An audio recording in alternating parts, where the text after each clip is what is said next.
Are you ready? Are we on? We'll call the September 18th Plan Commission meeting to order. Can we have a roll call, please? Jason Carnahan. Here. Bill Van Wy. Present. Bill Hartman. Here. Sandy Harrison. Tyler Lanning. Here. Frank Pulver. Here. Jerry Yoder. Here. Suzanne Davis. Here. Angie Holt. Here. Mike Makowicz. Here. Alicia Rogers. Here. Andrew Cruz. Here. Chris Gallmer. Meredith Wright. Here. Okay, we will now stand for the Pledge of Allegiance.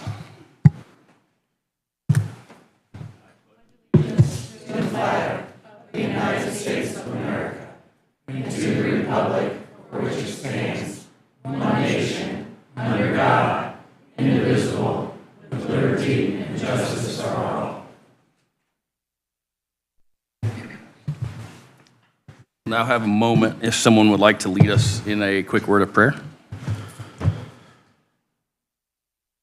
Let's bow our heads. Father God, we just invite you into this Plan Commission meeting this afternoon, Lord, because it says in your word that where two or more are gathered, you will be here also. So we want you to lead and guide our discussions tonight, that we might make favorable decisions for you, Lord, and for the residents of this county, Lord. In Jesus' name, amen.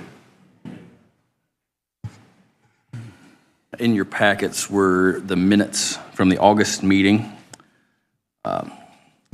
There's no amendments or corrections. I would entertain a motion to approve. I move to approve the minutes. Second. I have a motion and a second to approve the previous meeting minutes. All those in favor signify by saying aye. Aye. All opposed? I just sustained because I wasn't here last time. Okay. Scared me. I voted no vote. I'm not here. All right, minutes are approved. Also, the claims from August were in the packet. Same thing. If there's no objections or corrections, we would entertain a motion to approve. Make that motion. Second? We have a motion and a second to approve the claims from August. All those in favor say aye. Aye. All opposed, same sign. Okay. Chris, any old business? No, sir. Chris, how about some new business? I can get you some new business. Did you want to read it or you want me to do it?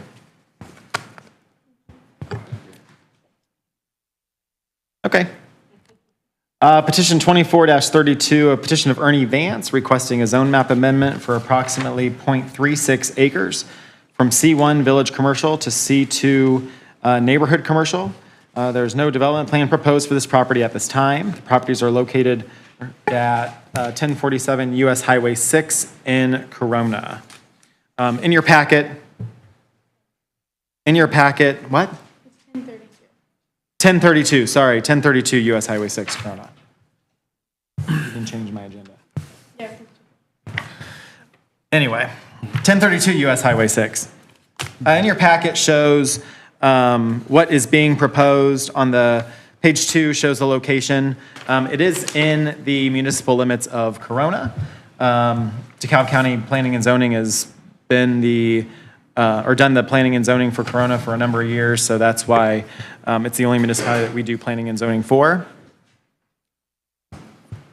Page 3 shows kind of a zoomed up, it's just a vacant parcels, or 2 vacant parcels that he wishes to develop on. Page 4 shows the existing zoning map. The purple is the C1 Village Commercial is the existing zoning. Orange is the C2 next door, which is the liquor store. So wouldn't be considered spot zoning. Liquor store technically probably would be considered spot zoning, but with this, it'll help kind of marry those two uses. On page 5 shows the future land use map. The future land use map is showing it as a commercial use, so that is compatible to the existing and the proposed zoning districts. Proposed zoning map on page 6, again, just shows that going from the C1 village commercial to C2 neighborhood commercial. Also in your packets shows the existing, the differences between the C1 and the C2 zoning districts. I won't read through all of those. In the C1 district, I would say is less intense commercial uses.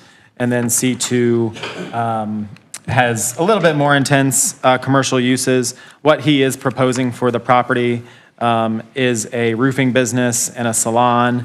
So the construction trade office, which is a permitted use, and then I believe it's called barber beauty shop as well, which are both considered permitted uses.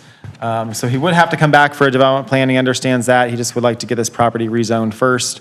I've given him information on what that process is for a development plan, hiring an engineer or land surveyor to go through that process. I believe he's called a couple already.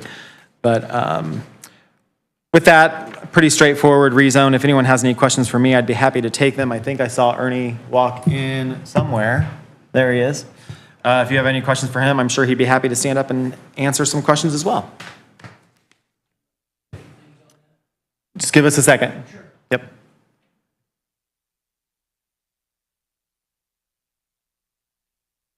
How big a lot is this? 0.36 acres, so. What'd you say?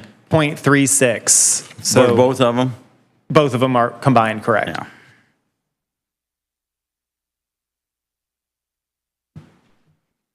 That'd be an awfully small jail if we put a jail on it. Is jail a permitted use in there? I didn't see that. It is. I mean, maybe a jail for a cat or something. You'd have a Animal few jail. stories. No visitor parking spaces. Yeah. I rise. Please fire rescue. Nice, yeah. Is there any more discussion amongst the board? We can open it up for a couple minutes of discussion from the public, or you want to do that? You want to ask, see if Ernie has anything he wants to add? Oh, yeah. Talk to Petitioner. the petitioner. Petitioner want to add any comments? Okay. All right, we can have a few minutes for comment from the public on this petition. You have to come to the podium and state your name and address for the record, please. Is the light on there? Is Blue your light. Yeah. Could be a button, yeah. There we go. Okay, now you can start. Tim Darrow, I'm a lifelong citizen of Corona. I own an adjacent property across the alley from those lots. I have absolutely no problem with another business coming into town. I'd love to see it. My only question is, would we be able to get a cutoff of US 6, which one does not exist now? Therefore, to save all the traffic of the bigger equipment coming in and out of the alley, which we have a lot of problems with, even pickup trucks that drive down the alley get off because they're very narrow, and it rides up into our backyards and causes very large ridges that usually every spring we have to go down and cut down and roll back out.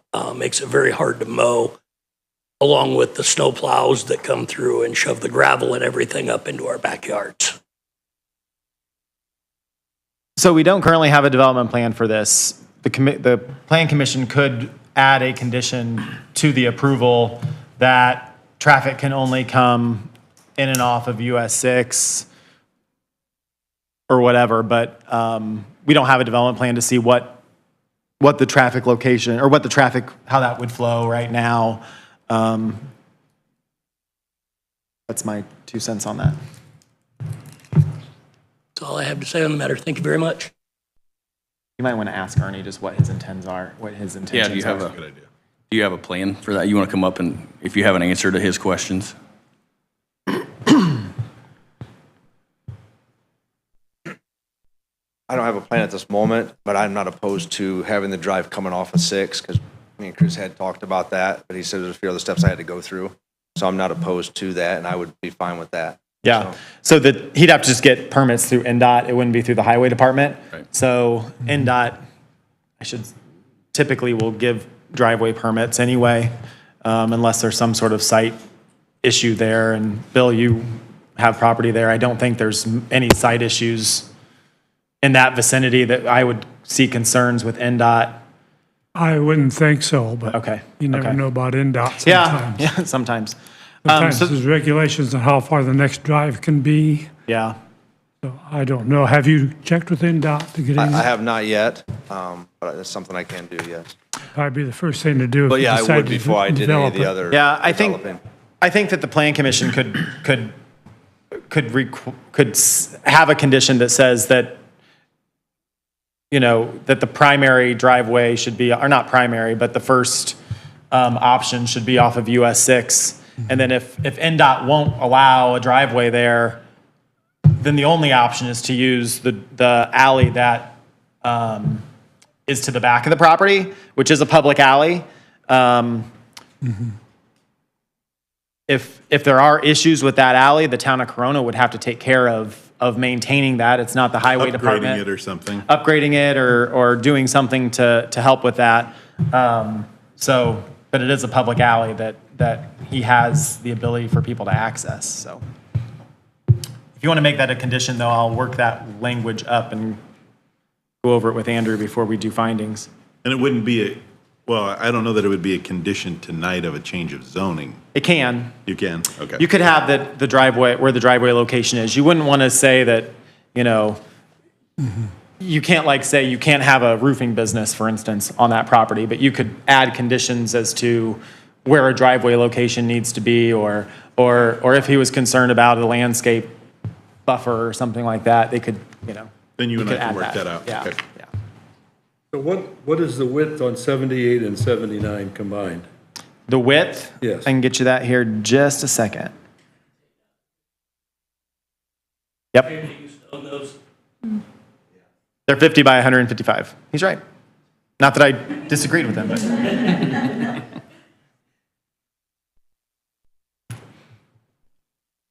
I'm just thinking. So 100 by 155 is the I'm just total. thinking about what IDOT's going to require for a driveway, I don't know. I have no idea. substantial.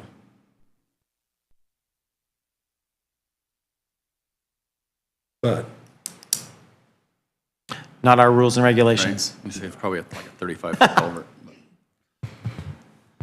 Is there any more public comment on this petition? Seeing none, we'll close the public comment on this petition and move forward to the findings. All right. These are initially jurisdictional findings, and then there'll be UDO and statutory matters to consider. And anything on the sheets that all of you have are just proposals, and they're not final until there's discussion and a vote. Jurisdictional findings, I'll start with number 1, application completed and filed on August 16th, 2024. Yes.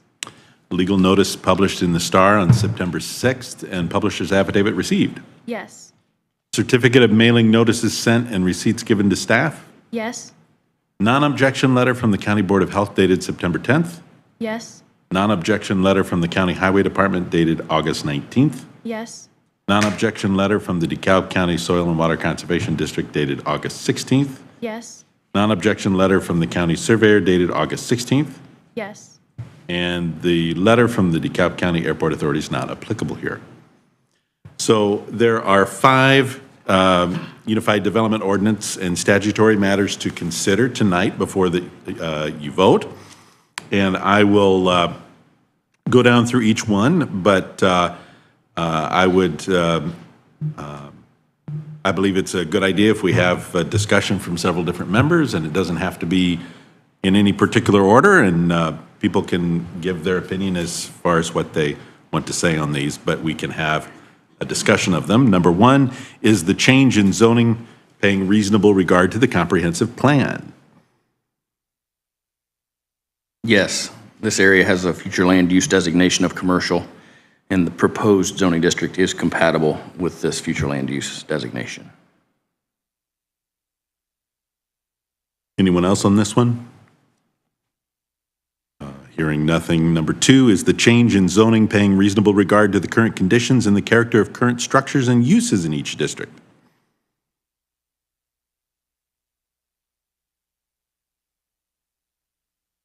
Yes, I would agree that this is looking at the adjacent properties and how it's being used and I think it's a good addition to the community and applaud seeing this development of these vacant lots. Number 3 is the change in zoning paying reasonable regard to the most desirable use for which the land in each district is adapted. I say yes. It's desirable for that property and that location.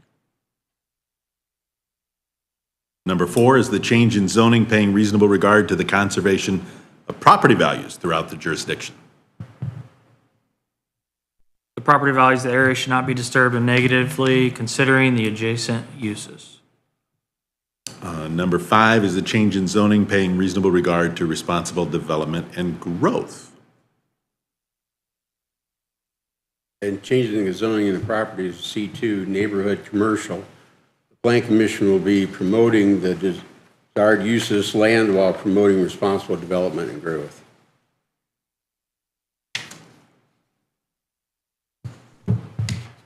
Right.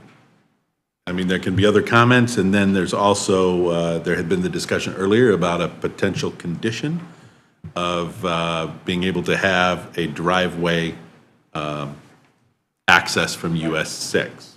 And what I just wrote up was that the first option for a driveway be off US Highway 6, and if NDOT does not allow the access, it may be off of the public alley to the rear. So if everyone feels comfortable with that, you could, I mean, it's entirely up to you. Whatever your motion would be, should be with or without that condition. Correct. I would say that's reasonably worded condition. That at least states your mindset if that's what you want to do, to require it off of US 6 instead of the alley, given the state of the alley, I guess.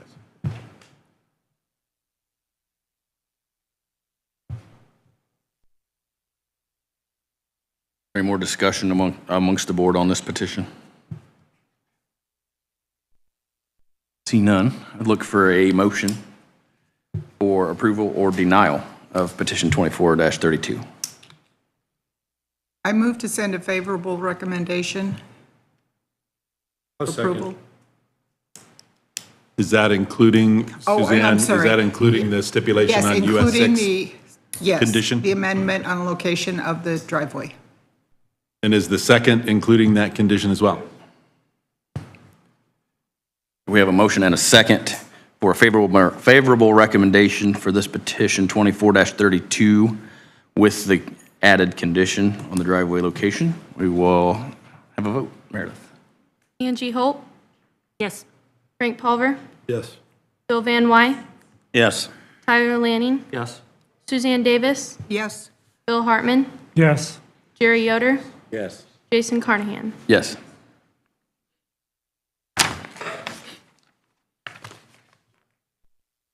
I guess I'll start while Chris is talking. Our next petition is a plot vacation, petition 24-33. I'll butcher his last name, but applicant is Brian Rothgib.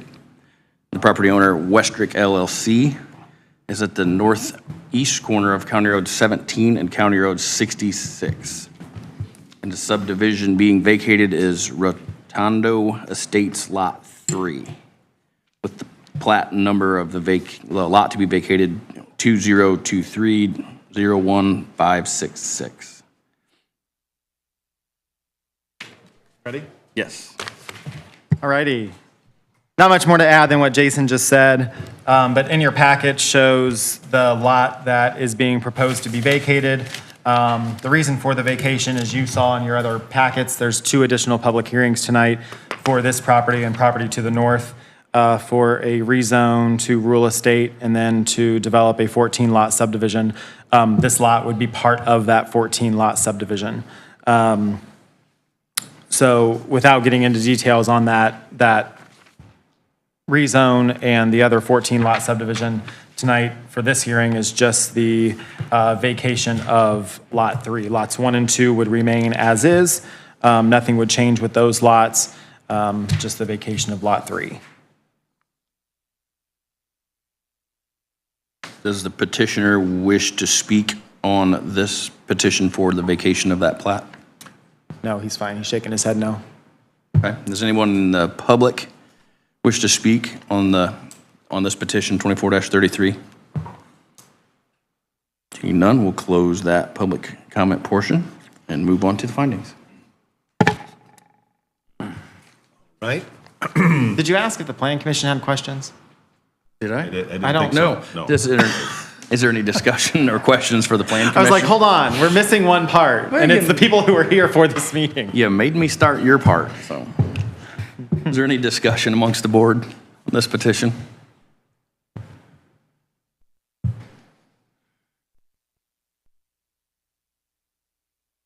Seeing none. Okay. Back to you. Thanks. All right. So starting with the jurisdictional findings, we have number one, application completed and filed on August 14th, 2024. Yes. Legal notice published in the Star September 6th and affidavit given to staff. Yes. Certificate of mailing notices sent and receipts given to staff. Yes. Letter from the County Board of Health dated September 10th. Yes. Letter from the County Highway Department dated August 28th. Yes.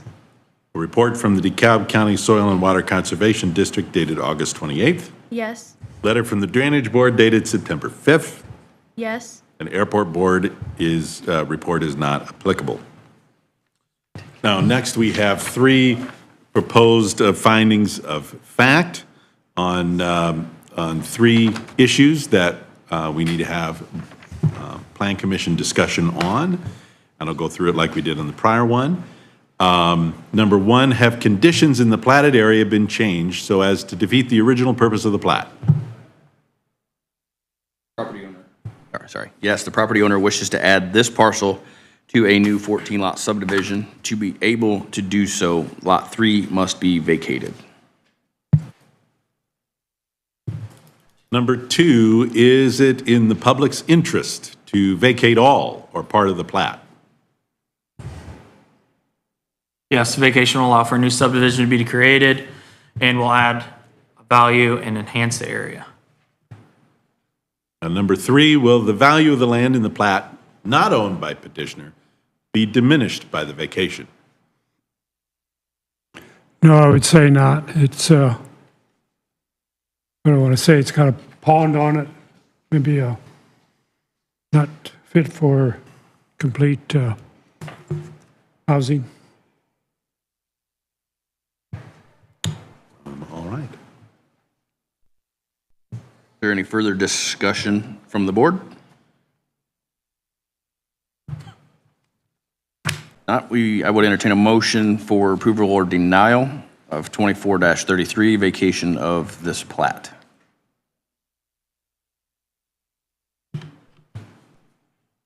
I'll make a motion to approve vacation as plot. I'll second it. Do we have a motion and a second? Can we have a roll call vote, please? Angie Holt, Yes. Frank Pulver, Yes. Bill Van Wy, Yes. Tyler Lanning, Yes. Suzanne Davis, Yes. Bill Hartman, Yes. Jerry Yoder, Yes. Jason Carnahan. Yes.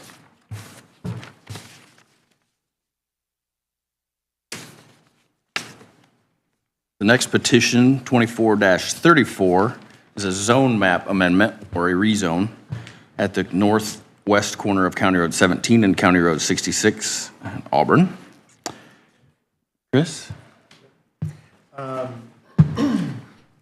So this encompasses the lot that y'all just vacated, plus acreage to the north there that's shown on your aerial map. The outline shows those parcels that is proposed to be rezoned from A2 to rural estate, RE. It's across the street from San Giovanni Estates. Just so you all are aware, it's in your staff report. The San Giovanni Estates, which is east of the proposed development, was purchased in 2021. It says but it meant by this applicant. And it was approved in 2002, and at that time was zoned county rural suburban. The development was vacant and undeveloped until Westrick LLC Custom Vintage Homes purchased the property in 2021. And since then, I believe it's all but one lot has been sold. And you can see on there, there's 4 homes that have been completed, one that has the pad there. There's been more that's been done since then. If you drove out to the site to take a look, you've seen the nice homes that have been developed on that property. They're kind of hoping to mirror something similar to San Giovanni without the pond on this parcel, which you'll see at the next petition. Future land use map is mixed agricultural, rural residential, which is compatible to the proposed zoning district. And the proposed zoning is rural estate, RE. It's connected to a rural estate zoning to the northwest, which interestingly only has one house there. I'm not sure why that was rezoned back in the day, but it appears that there were 3 or 4 parcels that were rezoned to RE. So it's not really considered spot zoning. The differences between the A2 agricultural and the rural estate zoning districts, really it's just kind of, the rural estate doesn't allow for kind of the confined feeding operations, raising of farm animals, that sort of thing. Does still allow for the property to be farmed. If, for instance, this property wouldn't get developed, they could still farm it. That's not a problem.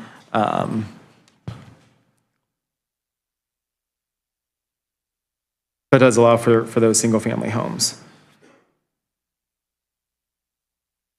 I'd be happy to take any questions you guys have for me. If not, the petitioner is here and can answer additional questions you may have. This is 58 acres? The total is 58 acres, yes, sir. That includes the 6 acres that we took out, right? That you just vacated, yes, sir. Yep. And on the other side, and I should ask this last time, what are the other lots 1 and 2, does that have houses on it now? They've been sold. I'd have to look and see if there's permits on those or not. I'm not sure. But that's nothing to do with the development of this part. No, no.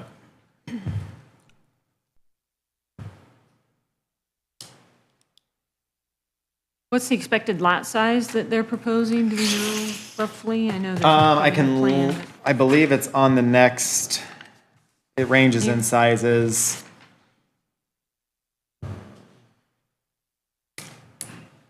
But similar in concept to the San Giovanni. Similarly, right? yeah, yep, yep.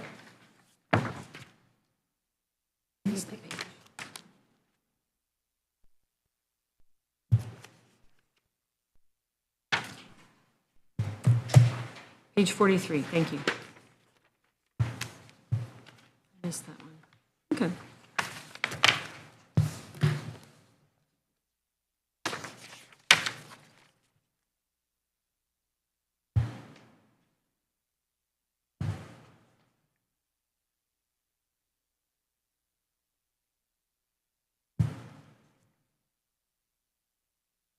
So the entrance for both the new and the old, On the very front page.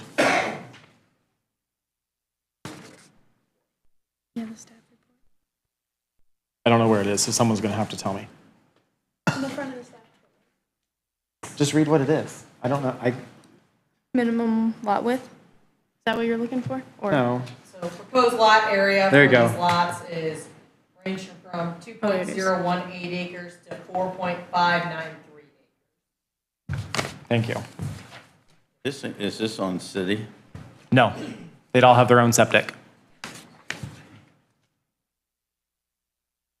Chris, the existing subdivision and the proposed subdivision, the entries for both of those are right across from each other? That's the proposal. I don't want to get into the subdivision part of it now because we're doing the rezone. So, That can change? well, we need to stick with just the rezone and then talk about the development plan for the Okay, subdivision next. okay. Sorry. Probably should have told Angie that too. Separate petition. I think you're right, Chris. Obviously, everyone's going to have questions about it, but I think legally speaking, it's better to deal with one first and then the other. Yep. Yeah, it's okay that you have questions about it, but. Angie started it. Make sure it complies with RE. Any more questions for Chris? Good job. On the rezone? Petitioner wish to speak on this, on this petition? No? He's shaking his head no again, so. Okay, we'll close, or anybody from the public wish to speak on this rezone? And we'll close the public comment portion and go to the findings. All right. This should be finding the right page here. All right, we have jurisdictional findings, application completed and filed August 14th, 2024. Yes. Legal notice published in the Star on September 6th and publisher's affidavit received. Yes. Certificate of mailing notices sent and receipts given to staff. Yes. Non-objection letter from the County Board of Health dated September 10th. Yes. Non-objection letter from the County Highway Department dated August 28th. Yes. Non-objection letter from the DeKalb County Soil and Water Conservation District dated August 28th. Yes. Non-objection letter from the county surveyor dated August 27th. Yes. And no letter is needed from the DeKalb County Airport Authority. Next, we have the Unified Development Ordinance and statutory matters to consider. There are 5 to consider in this zone map amendment. And again, please jump in as any of you have something to say on each of these matters. Number 1 is the change in zoning paying reasonable regard to the comprehensive plan. Yes, the subject area has a future land use designation of mixed agricultural, rural, residential. The proposed zoning district is compatible with this future land use designation. Number 2 is the change in zoning paying reasonable regard to the current conditions and the character of current structures and uses in each district.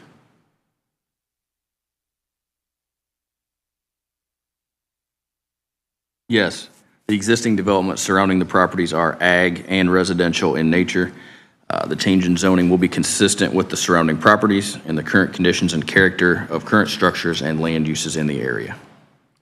Number 3 is the change in zoning paying reasonable regard to the most desirable use for which the land in each district is adapted. Yes, the proposed zoning district is desirable for this property in the area. The neighboring development, San Giovanni Estates, has all but one lot sold. It appears this type of development in this area is needed and desired. Number 4 is the change in zoning paying reasonable regard to the conservation of property values throughout the jurisdiction. Yes, the property values of the area should not be disturbed negatively considering the adjacent uses. And number 5 is the change in zoning paying reasonable regard to responsible development and growth. Yeah, and changing the zoning of the properties to RE rural estate, the Plan Commission will be promoting the desired use of the land while promoting reasonable development and growth.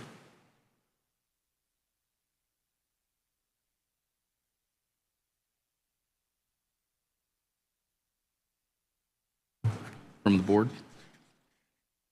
Is the request for the waivers, is that relevant? Okay, It'll come next. okay.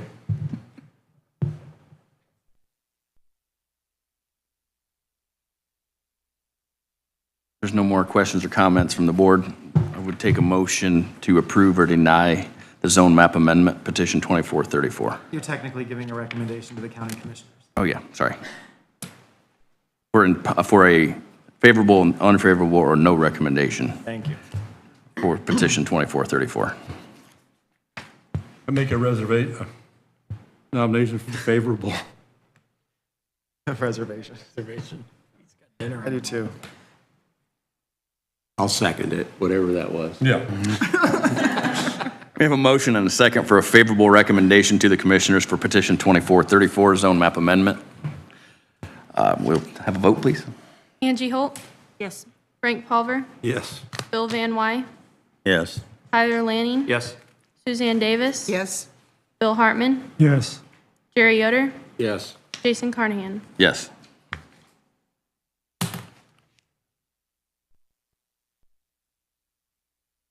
The next petition, 24-35, is for the conventional subdivision plat. The name of the subdivision is Rotundo Estates, Section 2. It's at the northwest corner of County Road 17 and County Road 66 in Auburn. Chris? Ready? Yes. So this is for a conventional subdivision. It is only for the primary plat at this time. We'll get to the conditions that I proposed for the approval of the secondary plat, but this is just for the primary. So the difference between a primary and secondary, I say that with the primary, you're kind of just looking at the overall goal of what they've proposed. They have not gone through the full drainage board for approval yet, so that's why it's only requesting primary approval for the plat at this time.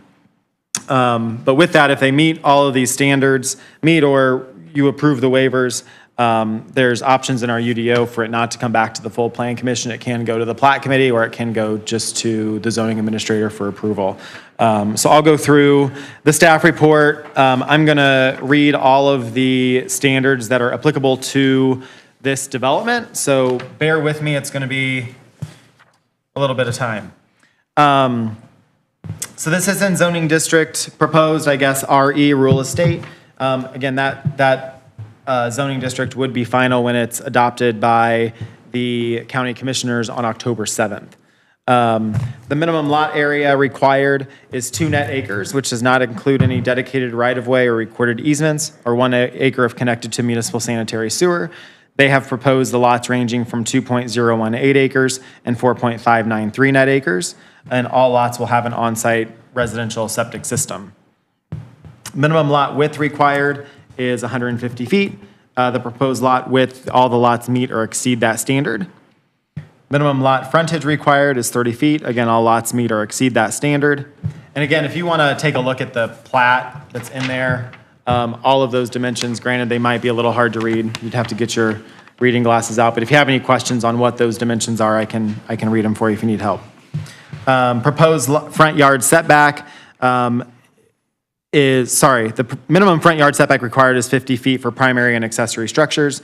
Proposed front yard setback would meet or exceed those standards as shown on the plat.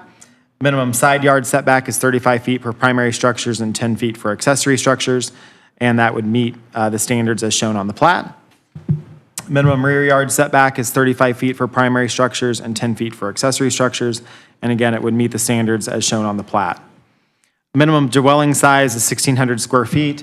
If it's anything like San Giovanni Estates, when those homes are built, it will definitely exceed that square footage, but that would be required to meet the standards at permitting for those homes.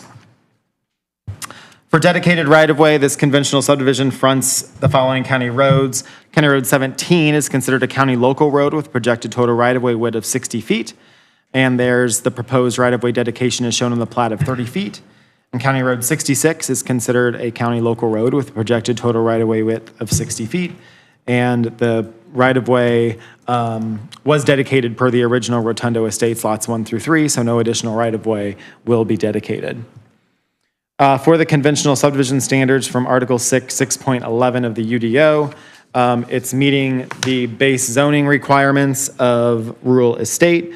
Again, the applicants requested that zone map amendment from A2 to RE. Staff is recommending that this plat, if approved, may not be recorded until the final approval of the zoning change by the DeKalb County Commissioners. And again, that is on October 7th. Minimum pre-development site area is 2 net acres. The total property is approximately 58 acres. They meet that. Maximum pre-development site area, there's none. Retention pond location should be adjacent to internal or perimeter roads. There's no retention ponds proposed, no new retention ponds proposed. The existing wetland areas are proposed to be maintained. Minimum perimeter landscaping is 30 feet of common area or permanent landscape easement along the perimeter road, and they have proposed a 50-foot landscape easement owned by the Rotundo Estate Section 2 Homeowners Association. Minimum open space required is 15 feet. They are proposing a waiver requested for 5.73%. The waiver is requested due to the site feasibility and accessibility. The open space is calculated to be 9.27%, which includes all of Block A, which you can count at 100%, and Block B, excluding the wetlands. And Block B, with that, you can only calculate half of the wetland area. So with that, they've requested the waiver for for the 15% required. I believe that with the full wetlands counted, it's still only at like 11.2%. So they're not meeting that standard, again, requesting the waiver. Minimum block length is 200 feet. The minimum block length meets the standards as shown in the plat. Maximum block length required is 1,320 feet or 1/4 of a mile. And no block in this development exceeds that requirement, so they're good to go there. The minimum cul-de-sac length is 150 feet required, and the cul-de-sac length meets that standard. And the maximum cul-de-sac length is 500 feet required. They've requested a waiver for the north cul-de-sac. The proposed length is 696.27 feet. And that waiver request is in your packet as well. Sidewalk/perimeter paths, there's a requirement that sidewalks are required on both sides of the internal streets. Perimeter paths or sidewalks shall be installed along perimeter roads when required by the Plan Commission. And there's a waiver requested by the applicant due to lack of connectivity to San Giovanni Estates and/or neighboring parcels. Obviously, there's no sidewalks on county roads. I shouldn't say there's not. There's hardly sidewalks on any county roads in the county. There's nothing really to connect there to, so they're requesting the waiver for that. Minimum right-of-way for internal streets required is 60 feet, and they have a proposed right-of-way of 60 feet. It should be noted as well that, I'll get to that to the next, but these roads all are proposed to be private, not maintained by the county. It is technically still a right-of-way, so they still need to meet that standard. Minimum design speed is 35 miles per hour. Again, it's not applicable because roads will be private, not dedicated to the county. Minimum road width required is 28 feet. And again, that's not applicable because the roads will be private, not dedicated to the county. On-street parking, single-sided required, two-sided optional, not applicable because roads will be private, not dedicated to the county. Minimum tree plot width is 5 feet, and that's not applicable due to the waiver requested.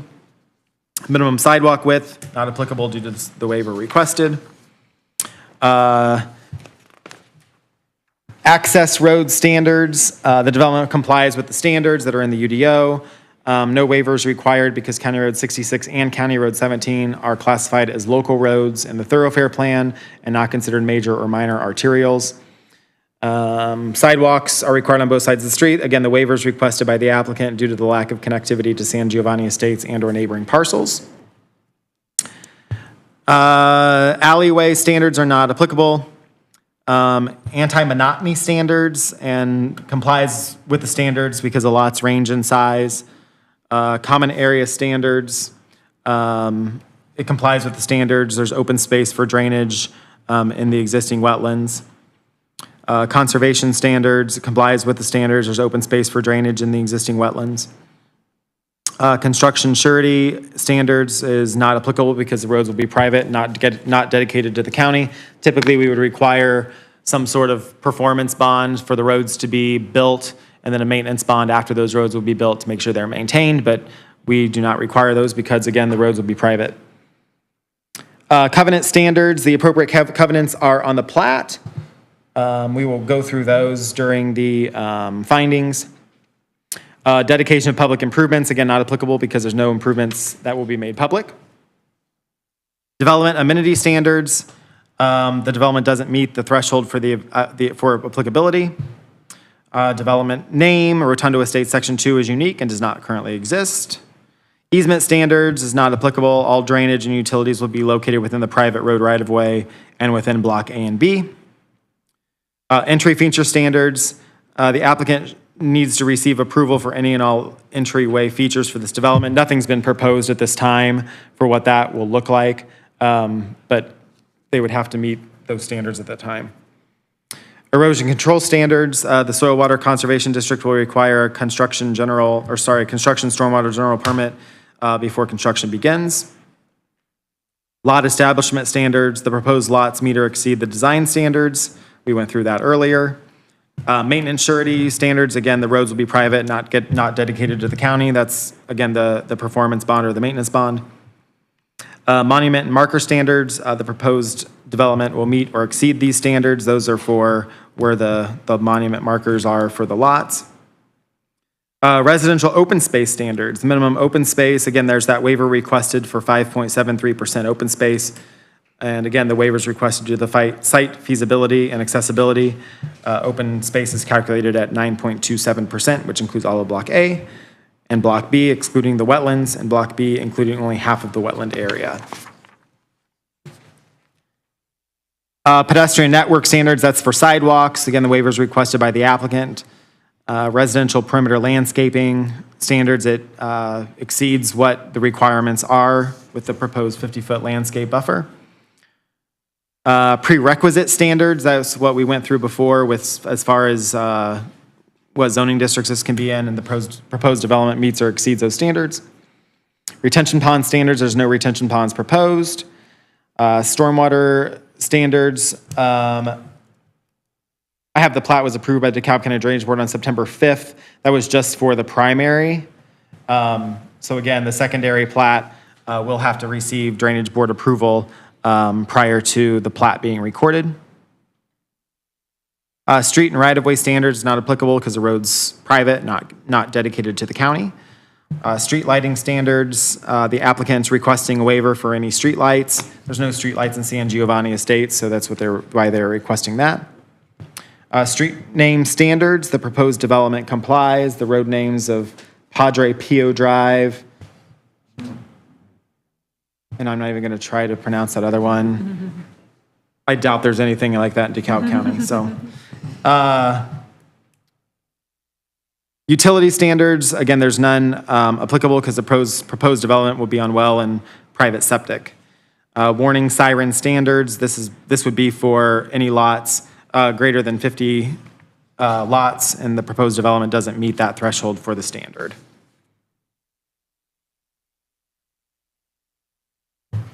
So now that you're all asleep from me reading that, the aerial map kind of shows what that layout's going to be with the proposed 14-lot subdivision. As you can see, that the drive for Padre Pio Drive is right across from the drive for San Giovanni Estates. We've requested that they move that. They wish to have it remain where it is. They've not received a permit for that location, I don't believe yet.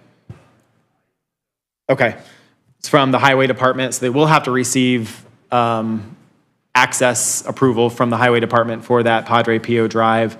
There's a condition of approval that again, the plat couldn't be recorded until that that driveway permit is approved.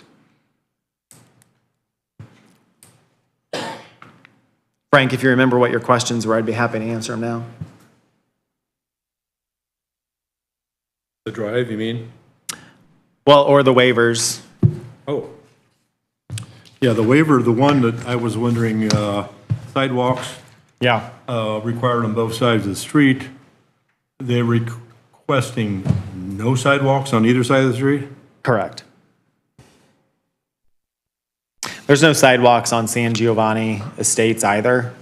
It's a private road, so, and there's nothing really for the sidewalks to really connect to.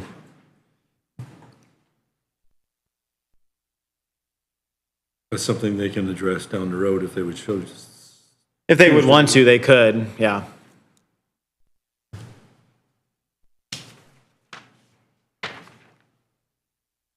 What's the other road that 17 runs into? 66 and who? 11A. 11A? You mean north? Yeah. Yeah. 11A.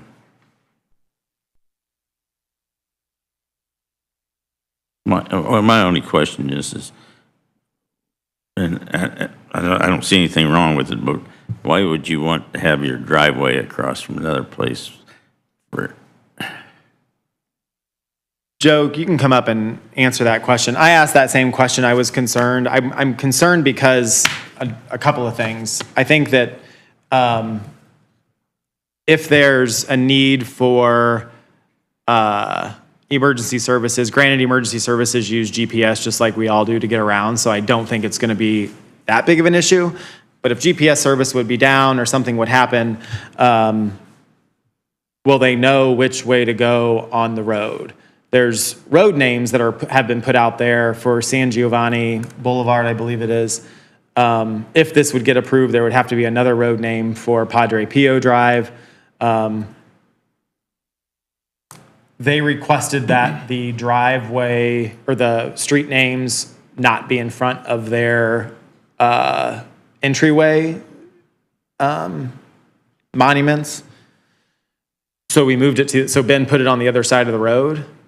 So this will they're going to have a road name now for Padre Pio on the west side, San Giovanni Boulevard on the east side, and then both are going to have County Road 17 road names on them as well. So, Joe, you want to answer that question as far as why they are requesting a drive across? I actually really have no answer to that. This was just what the developer preferred. I know you and I had spoke, Chris, about moving that entrance to the north end, which I thought made sense, but he wanted to keep it where we originally had it. But that's the only access to County Road 17, right? For this development? Yeah. Yes. The rest, it's all just cul-de-sac within those 58 acres. I noticed, but they have homes alongside of the road too. But they're not going to have driveways on county roads. Oh, okay. Yeah, they're just going to be all accessing off of those cul-de-sacs, those internal streets.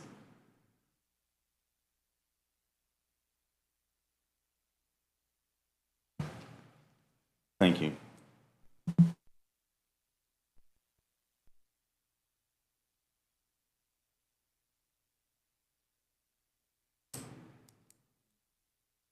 Any more questions for Chris? Tyler, do you have any concerns with them not having any curbs on that, as how they're going to control their stormwater?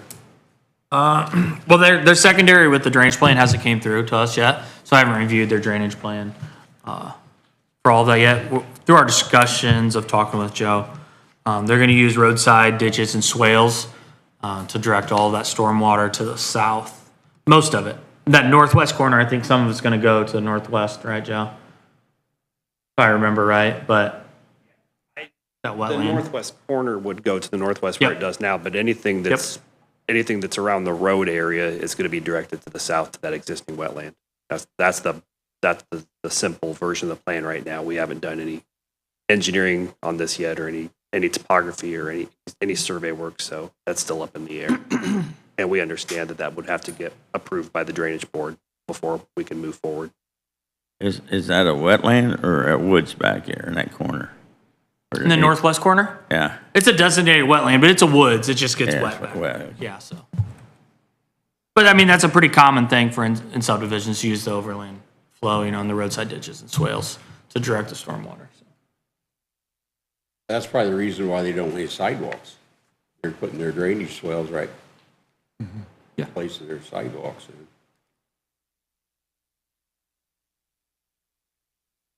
So that's what they're going to do. They're going to walk on the road.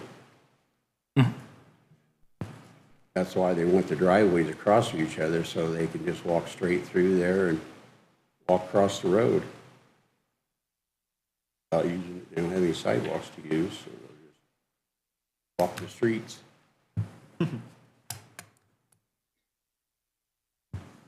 They could go across, I assume, to the pond on the other side. And also there is a access to Cedar Creek on that east side, on the Giovanni Estates. Yeah, I'm not, I mean, I don't know if it's an I actual would make, I would access. probably make that assumption, but I don't know if, are the clients here? Is Westrick or, they're not here? I mean, there'd be a question for the owners of the development if they're going to allow access. I would make that assumption, but It's I can ask. probably not a legal public access, but there is a Correct. trail back to the creek. Yeah, that's all owned by Custom Vintage Homes, the HOA of that San Giovanni Estates. The pond plus everything up to County Road 17, and then between the back two lots, there's a access to that, to Cedar Creek.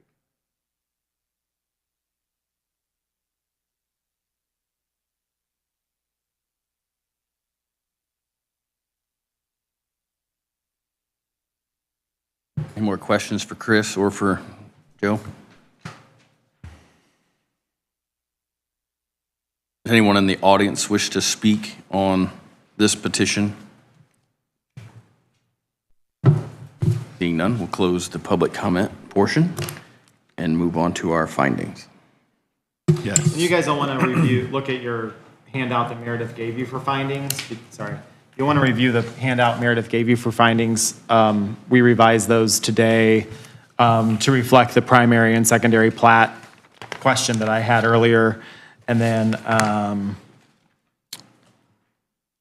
there's two additional conditions that have been added from the staff report. So you'll just want to review this one versus the one that's actually in the staff report. Is that the 7 and 8 of the 2 additional conditions? Just to make sure I'm looking at the right sheet. Yes. Okay. All right, for jurisdictional findings, we have number 1, application completed and filed on August 14th, 2024. Yes. Legal notice published in the Star on September 6th and affidavit given to staff. Yes. Certificate of mailing notices sent and receipts given to staff. Yes. Letter from the County Board of Health dated September 10th. Yes. Letter from the County Highway Department. We don't have one yet because we're waiting on that driveway. So Okay. that's why I have a condition of approval number 6. Okay, all right. Number 6, report from the DeKalb County Soil and Water Conservation District dated August 28th. Yes. Letter from the Drainage Board dated September 5th. Yes. Airport Board report is not applicable. We've got number 9, a plat prepared by Sauer Land Surveying. Yes. And the real estate, number 10, the real estates to be developed is in zoning district RE, which permits the requested development. That is obviously, as we said before, contingent upon the county commissioners' Yeah, and there's a condition of that. approval number 5 on the back there as well. For that as well. We'll read Okay. in for the record. Yes, which I'll read in for the record. So we have proposed findings of fact. These are all proposed until voted on by the Planning Commission. And so I'll just read the various questions. There's 2 questions, and the second question has 4 subparts. So I'll read each subpart separately when we get down to it, and this will be the time for discussion of these. Number 1, does the proposed conventional subdivision adequately conform to the comprehensive plan? Yes, the conventional subdivision, primary plat, will be used for residential use, which is compatible to existing and adjacent land uses. Thanks for adding that, Jason. Number 2, does the conventional subdivision conform to the following Unified Development Ordinance standards? A, minimum width, depth, and area of lots.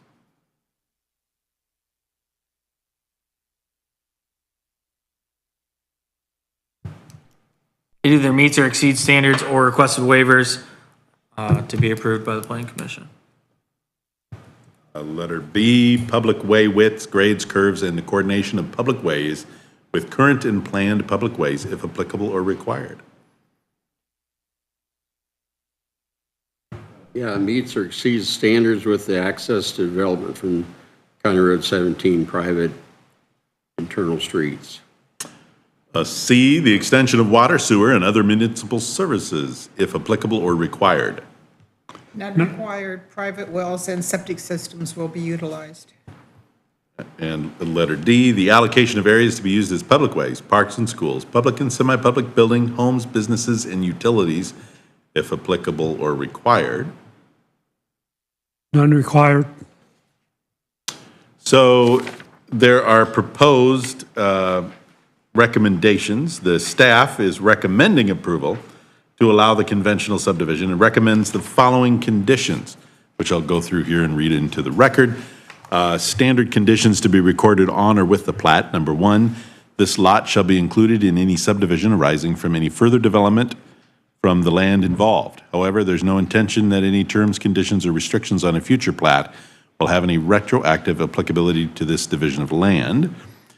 Number two, there shall be compliance with the laws and regulations of any federal, state, or local agency. Number three, no off-site drainage, existing surface water, or existing tiled water drainage crossing over said real estate shall be obstructed by any development on the site. The Plan Commission may enforce these conditions by injunctive relief with attorney's fees. Number four, the appropriate agricultural covenants, drainage covenants, and airport zone covenants shall be on the plat if required.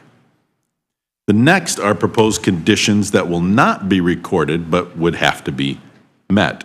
Number one, comply with the staff report. Number two, comply with any applicable environmental standards as required in Article 5, 5.11 EN-01 in the Unified Development Ordinance.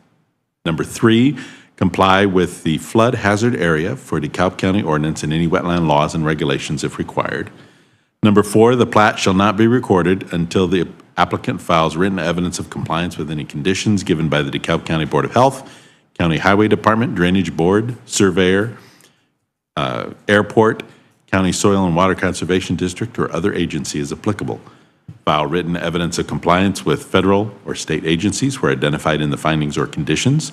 The zoning administrator to determine when conditions have been met.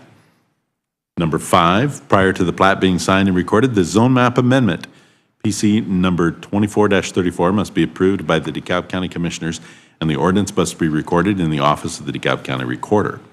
Number six, prior to the secondary plat being signed and recorded, a driveway permit is required for Padre Pio Drive. Applicant is working with the Highway Department to comply. Number seven, prior to the secondary plat being signed and recorded, the drainage plan must be approved by the DeKalb County Drainage Board. And number eight, the secondary plat may only be reviewed and approved by the zoning administrator if the secondary plat meets the standards in section 9.24 G2A.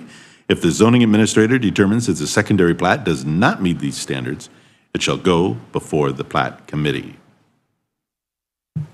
Are there any covenants that need read into the record, Chris, on the plat? Coming from a plat committee member? Yeah, I mean, typically we just read the agricultural covenant into the record for, at plat committee meetings. Jerry, do you want to read that? Because you typically do. I'll just tell you, it's on there. I see the. I'll read it because I've got it pulled up on my computer. I can read it. The owners of the lot within this subdivision agree to recognize the existing agricultural land usage surrounding the subdivision and further agrees to not object to the surrounding agricultural land uses or changes therein as permitted by law, Indiana Code 34-1-52-4. Is there any further discussion amongst the board on this petition? If we're moving to recommend this, is this including all of the waivers that they're requesting as well? I do have some concerns about some of the waivers. Some of them make sense to me, the sidewalks, but the open space requirement, I'm not really seeing site feasibility and accessibility, and I don't really see a real barrier to that, to requiring, to meeting the minimum open space requirements, and then by the same token, the maximum cul-de-sac length. It would seem to me that it could be laid out in a way that we could accomplish both of those.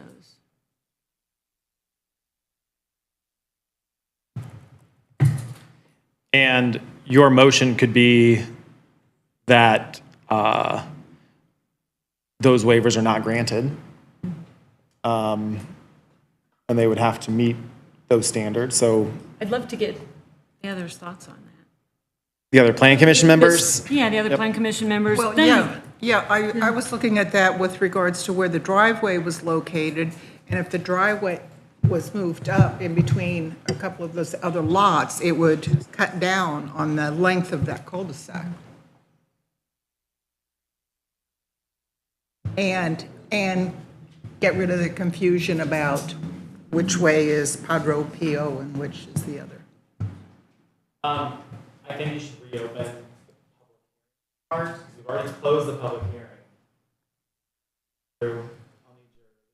I think if they want I think if you're, we need to bring the applicant up to discuss this, and we should Okay. have gone through the findings yet, but. I mean, I think we can reopen the public hearing if the Plan Commission so chooses. Is there any objection to reopening the public comment portion to bring the petitioner back up? Seeing none, we reopen the public portion of this petition. So Joe, will you come up and address those two items? Well, to start with the open space, I think I would have to work with the developer on this to see what we can do to accommodate that. I'm sure there's probably a way to get there. It's just a matter of what that is and what they want to do. And the same thing goes for the maximum cul-de-sac length. If we do have to move that entrance, if that's something that is a condition of approval that waiver request is not granted, that's just something that he's going to have to do, and we're going to have to work together on that. For the entrance drive? For the entrance The drive. entrance drive isn't a waiver, it's just something I think they're Well, concerned but- about, and if they're wanting it to be moved, But are you kind of saying if it's moved, then the length would be under 500 feet potentially? I think we could accommodate that. We could make that work, that length would be underneath. I think that also, and Chris, you brought this up, I didn't realize it, that the street sign for San Giovanni's on the west side, and this one would be on the east. That's really Well, confusing. because Brian Rothgeb didn't want it to be in front of the entrance, the entryway. Mm-hmm. But it's... They accommodated that I at that mean, time. So they would have to move those signs to both sides to Yeah, they'd have the to... respective sides of the street. Correct. And I think that could be something that could be a condition of Yeah. approval. I mean, I don't know if that's something that he would even... That changes the approval of the other one, though, doesn't it? What do you mean? Well, I mean, they were allowed to have their sign on the other side of the street. Well, that's just a county ordinance. It's not part of the zoning ordinance. That's the street sign and address sign standards that we Well, I know, approved. we did go through those. I just meant the fact they could have the sign on the opposite side of their They driveway. did that. They worked with Ben Parker on that because they didn't want it to be in front of their Right, entrance. for aesthetic purposes. Yeah. Okay, well, then that wouldn't change anything on their approval. It would just, No, the highway department would have to work with them on it. Right. I see those all the time where they're on the same side. And I've never seen them like that where this is across the road. But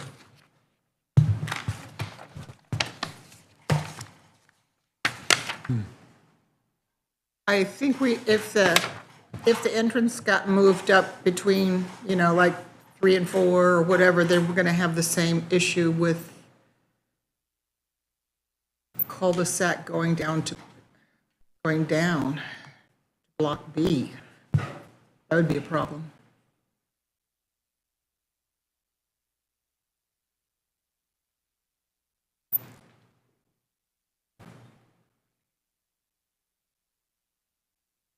Probably not by much, I wouldn't think. If that cul-de-sac length is 600 and something feet? 696. 696? It'd probably be pretty close to 500 if, like, say their entrance was between blocks 3 and 4. So then maybe you're granting a waiver for an extra 20 feet. What if you went between 2 and 3? And slide Even 2 better. and 1 down. Well, the other part of this is we may have to do some modifications to lot 14, which would pull that cul-de-sac back north anyway if we have to meet that 50% open space. That's really where it's going to come out of. Yeah, you'd have to take it from 14. Yeah.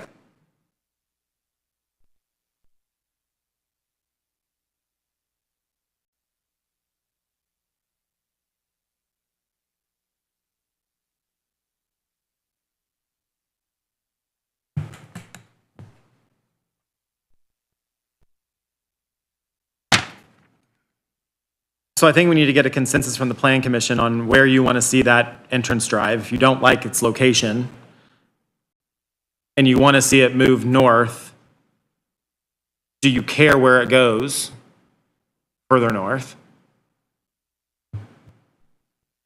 I think what he said between 2 and 3, Lots 2 and 3? that looks like a good location. But it decreases the desirability of those two lots because you've got the drive is longer they are coming in. But it's a better location. It's what? I think it's a better location, but I just think that lots 2 and 3, if they have the entrance between them, they become less desirable lots. I have to go between 2 lots somewhere. Yeah, but see, it's real short between 1 and 14. This is the next shortest besides, I mean, better than 3 and 4 or 4 and 5 or 5 and 6. Yeah, the way it's laid out. And I was saying about 2 and 3, it comes right into that other cul-de-sac. That's what I thought, yeah. You don't have to do a jog. It's straight shot. Yeah, it's a good location. I think the way he's got it laid out is the best usage of the way the ground lays and the topo here. I wouldn't change a thing. It's my, I agree with both what Suzanne and Angie say. We don't have the open space. I really don't like to make a longer drive than what we should. So you agree with the open space but not moving the drive? I disagree. I agree with not. I agree with moving the drive and also increasing the open space.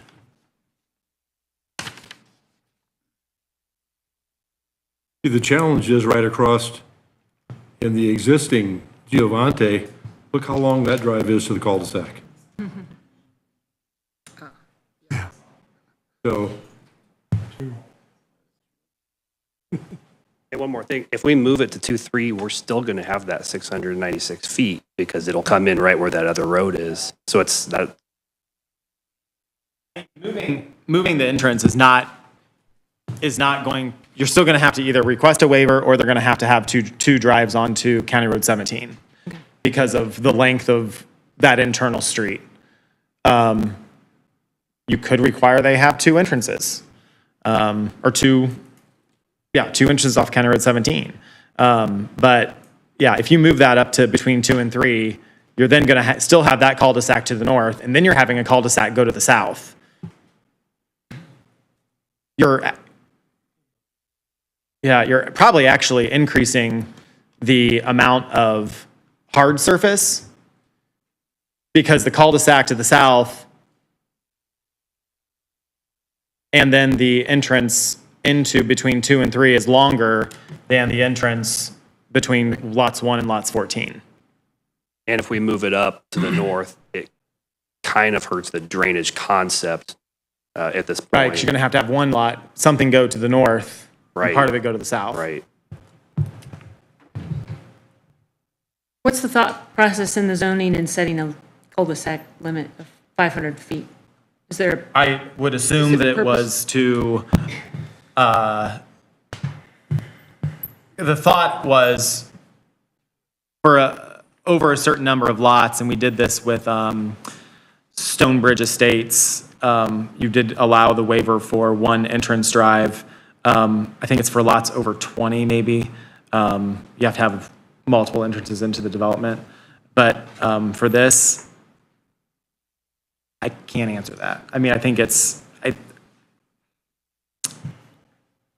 I think you wouldn't want to see like a 1,200-foot cul-de-sac. I think it's only, what, a couple hundred, just shy of a couple hundred feet.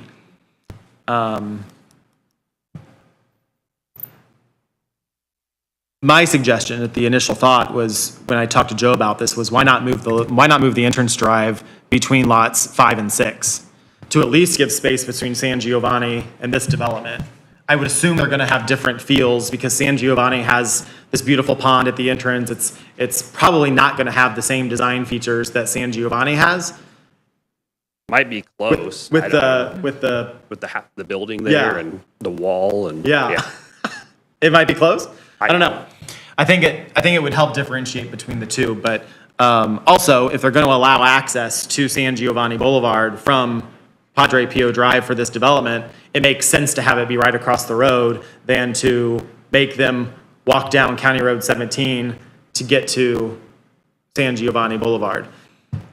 What I'm used to seeing, of course, I work in Allen County 80% of the time, is our county highway department makes us put these entrances across from each other. I mean, it's because of safety. Helps with it, people yeah. coming out of each addition and, A lot of See each other. spacing. That does, Yeah. I can see that. Right. Where if it's your, yeah, Yeah. I think And that's there's a no- there's plus no- in a way. Yeah, and there's no real hills there too that would hinder any type of site access. But I can see the point of wanting them right across from each other so you're seeing who you're going to be arguing with to get out of the drive first. It's just good for the foot traffic. That's what they're gonna do. They're gonna use, because there's no sidewalks. They're using the street for foot traffic. There'll be bicycles and walking going from one addition to the other, and they're not gonna be cutting down the county road to get back into the other addition without, it's just gonna be safer and they don't have a trail system or anything there for them to get across, so Yeah. they're gonna use the roads. Makes sense, Jerry. Yeah, I could see people going across there. When you compare the cul-de-sac length to the one on the, the first one, that's a really long one. Yeah. Twice as long. Was there a waiver on that one, or was that I'd sort have of to look. grandfathered in? I'm assuming that they didn't have these type of standards back when this was created in 2001. Oh, that's right, because it's been sitting. It was before our new UDO. Well, I'm not inclined to dictate where the driveway goes at all. I'd leave that to the highway department to make the best recommendation there. I'm just looking at the waivers and is it valid? Yes.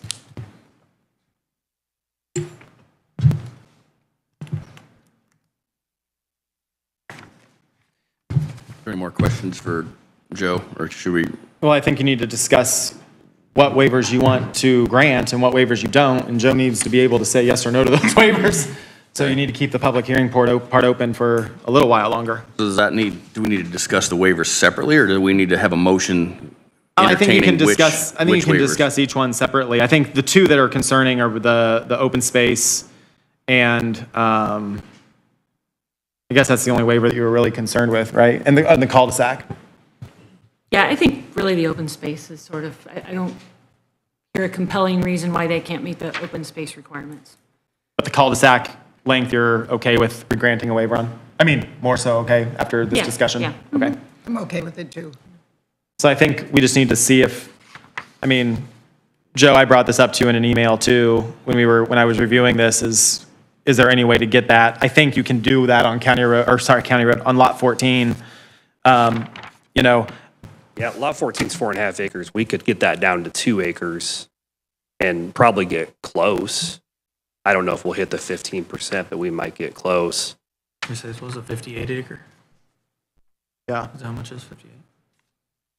Outside of that, if we needed to hit 15, I would probably do something, up in the northeast corner where that block area is, Yeah. where that landscape mound, and carve a 45-degree angle out of that. What's that, lot 6? And I think what you were trying to do, when you look at the aerial of this, the home that's going to sit there is going to be, oh, gosh, I need my glasses. Who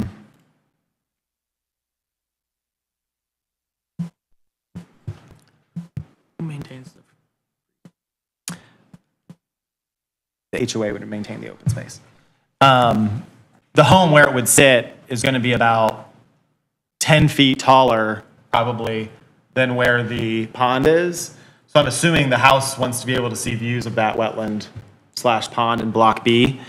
I'm thinking if you would square off that lot where it kind of makes that L, backwards L, on Lot 14, if you just squared that off towards County Road 17, that's going to gain you some acreage. I can see what that is in just a minute if you let me get my map up.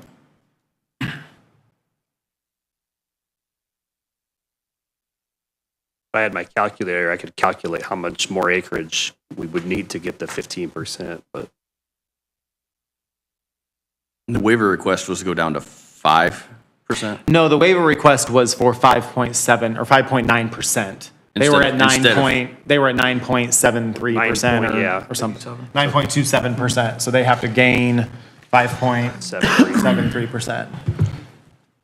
But the wetland can only count for half Right. of its actual total. So if the wetland was 5%, you can only count it for 2.5%. Right.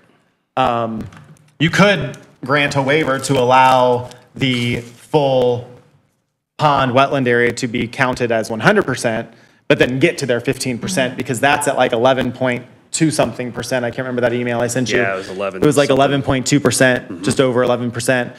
And then they could gain that 3.8%. Hey, my math is horrible. You guys know that. Okay, that's helpful, though. I didn't realize. So if you I want to didn't do that, understand. you could potentially make that your condition that you're going to allow the wetland to be counted at 100%, but you need to get to the 15% open space requirement if you want to.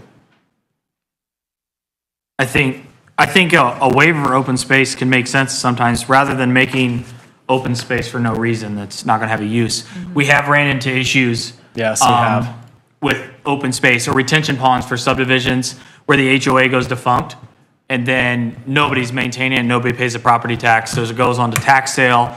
So then somebody from another state buys a retention pond in the middle of a subdivision. So I think, while I understand the concept for open space, that it can be wise to make a waiver for it sometimes. I don't think we should be cutting parts out of different parcels just to try to reach this arbitrary number of 15%. It's true too. It seems like there's a fair bit there with down in the wetlands, open space, and then as well as if they have access over to San Giovanni. I don't know if that's a thing or not, but I know they have the big pond over there. If they can have access to all of that, it could be problematic to make some unneeded open space down the road. And you were saying if we counted the retention, the pond or whatever, wetland is 100%, we're to 11? 11.2, I think it was. Okay.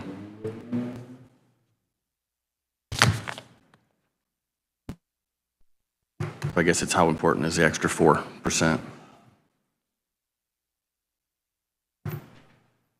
I'll say it's of no How many importance to me. acres do we need yet? How many acres? I don't know. I'd have to do that calculation. I mean, yeah. 2.32? Just over 2 acres, another normal lot size. What would we get if we took Block A and we run it?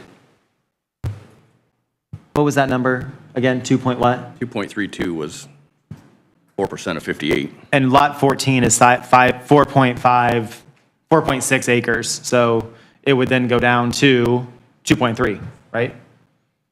So lot 14 could go down to 2.3 acres and you would gain that 2.3 needed for the 15% if you count the wetlands at the total.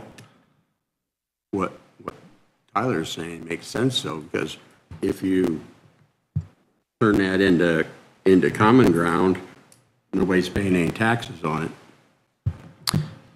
The HOA will while it's intact. Yeah, the problem is HOA when it goes defunct. Yeah, we've run into I totally forgot about that. We ran into Common that. ground, I don't think is assessed for tax purposes. I don't believe that's what I heard. It's not assessed at the same rate, but it's Of a assessed. ditch assessment for it, but I don't No, know that because there's a tax. but- there's still tax because tax on it. It's a lower rate then. the ones Okay. that are defunct, that are going to tax sale are Tax sale, that's true. paying taxes, Yeah. plus they're paying the ditch tax if there's a ditch running into them, which most of these, Well, they're not paying it. or they're not, right, or they're not paying it. That's true. I think I was thinking of the one where they had some agreement not to charge any tax for some reason for that Oh, God. particular. Yes. So that Not would give mean people most that of them idea. are taxed. So Let's that's not give right. anyone that idea. Right.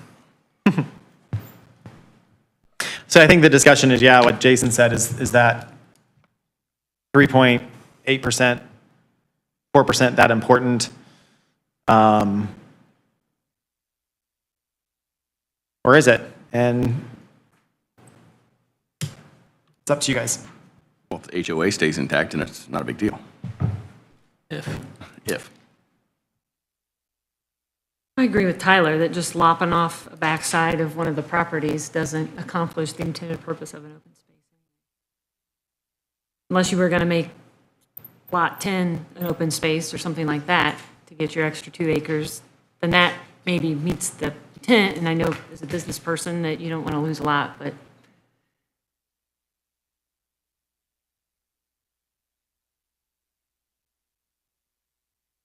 I think 14 is probably the most valuable lot there, I would imagine, as well with it being, what was it, 4.5 acres and being able to build into that hillside to overlook the wetland. I imagine like cutting that down to 2 acres would probably, Yeah, I mean, it's going to decrease the value in that. significant. Yeah. And I don't see that there'd be any difference in that wetland area from what it is right now if we lopped off the bottom of 14. It really isn't any difference in terms of, like you said, the ownership of that. So, or who would take care of it, so.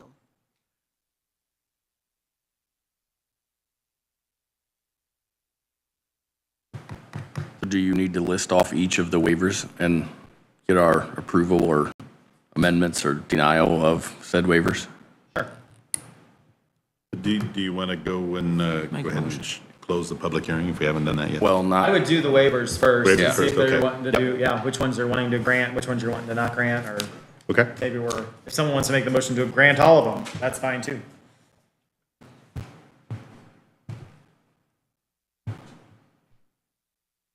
Go ahead and read them, Jason. I don't have them in front of me. Oh. I would first entertain a motion if anybody wanted to grant all of them. So be it. We have a motion to grant all the waivers. Is there a second? Second. We vote? I would just do a Unanimous unanimous consent? consent, and then all those in Okay. favor, all those. We have a motion and a second to grant all 7 waivers. We have a motion and a second to grant all of them. All those in favor, say aye. Aye. Aye. All opposed? No. I would say it carries. Do you want to do a roll? 5-2, is Yeah. that right? The motion for the waivers is Or correct. 6-2, because did you vote? Yeah, it's- Yeah, 6-2. The motion for the waivers is granted. Then we can now close the public portion and continue on. So you went through all the findings, you went through the conditions. I think you're ready for a motion, Correct. right? I believe so. Correct. So now I would entertain a motion. And this is just for For primary. primary, yeah, I was getting there. For primary, Sorry. primary plat approval or denial with the already passed conditions. Waivers. Waivers, sorry, yeah, with the waivers. So I'd entertain a motion of approval or denial for primary plat. I'll make the motion for approval with the condition of those 4 waivers. There's more than 7, 4. right? I think. 7. 7. Sorry, I had 4 highlighted. We have a motion and a second for primary plat approval. We have a roll call vote, please. Angie Holt. Frank Pulver. Yes. Bill Van Wy. No. Tyler Lanning. Yes. Suzanne Davis. Yes, Bill Hartman. Yes. Jerry Yoder. Yes. Jason Carnahan. Yes.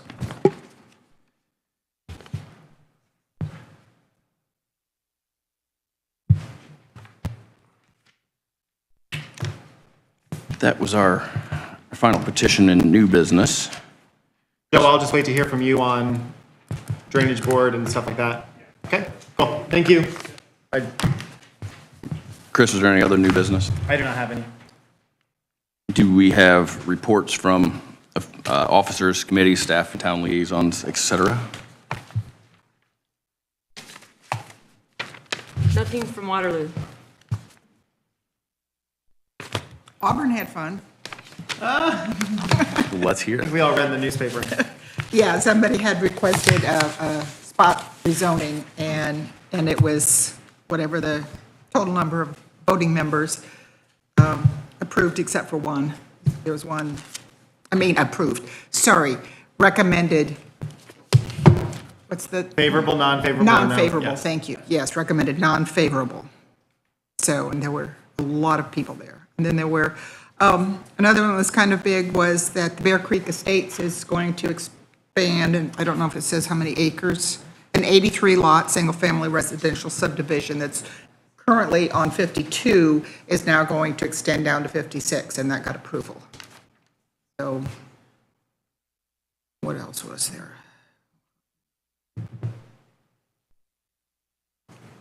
I think that was the main stuff. Sorry. She's done.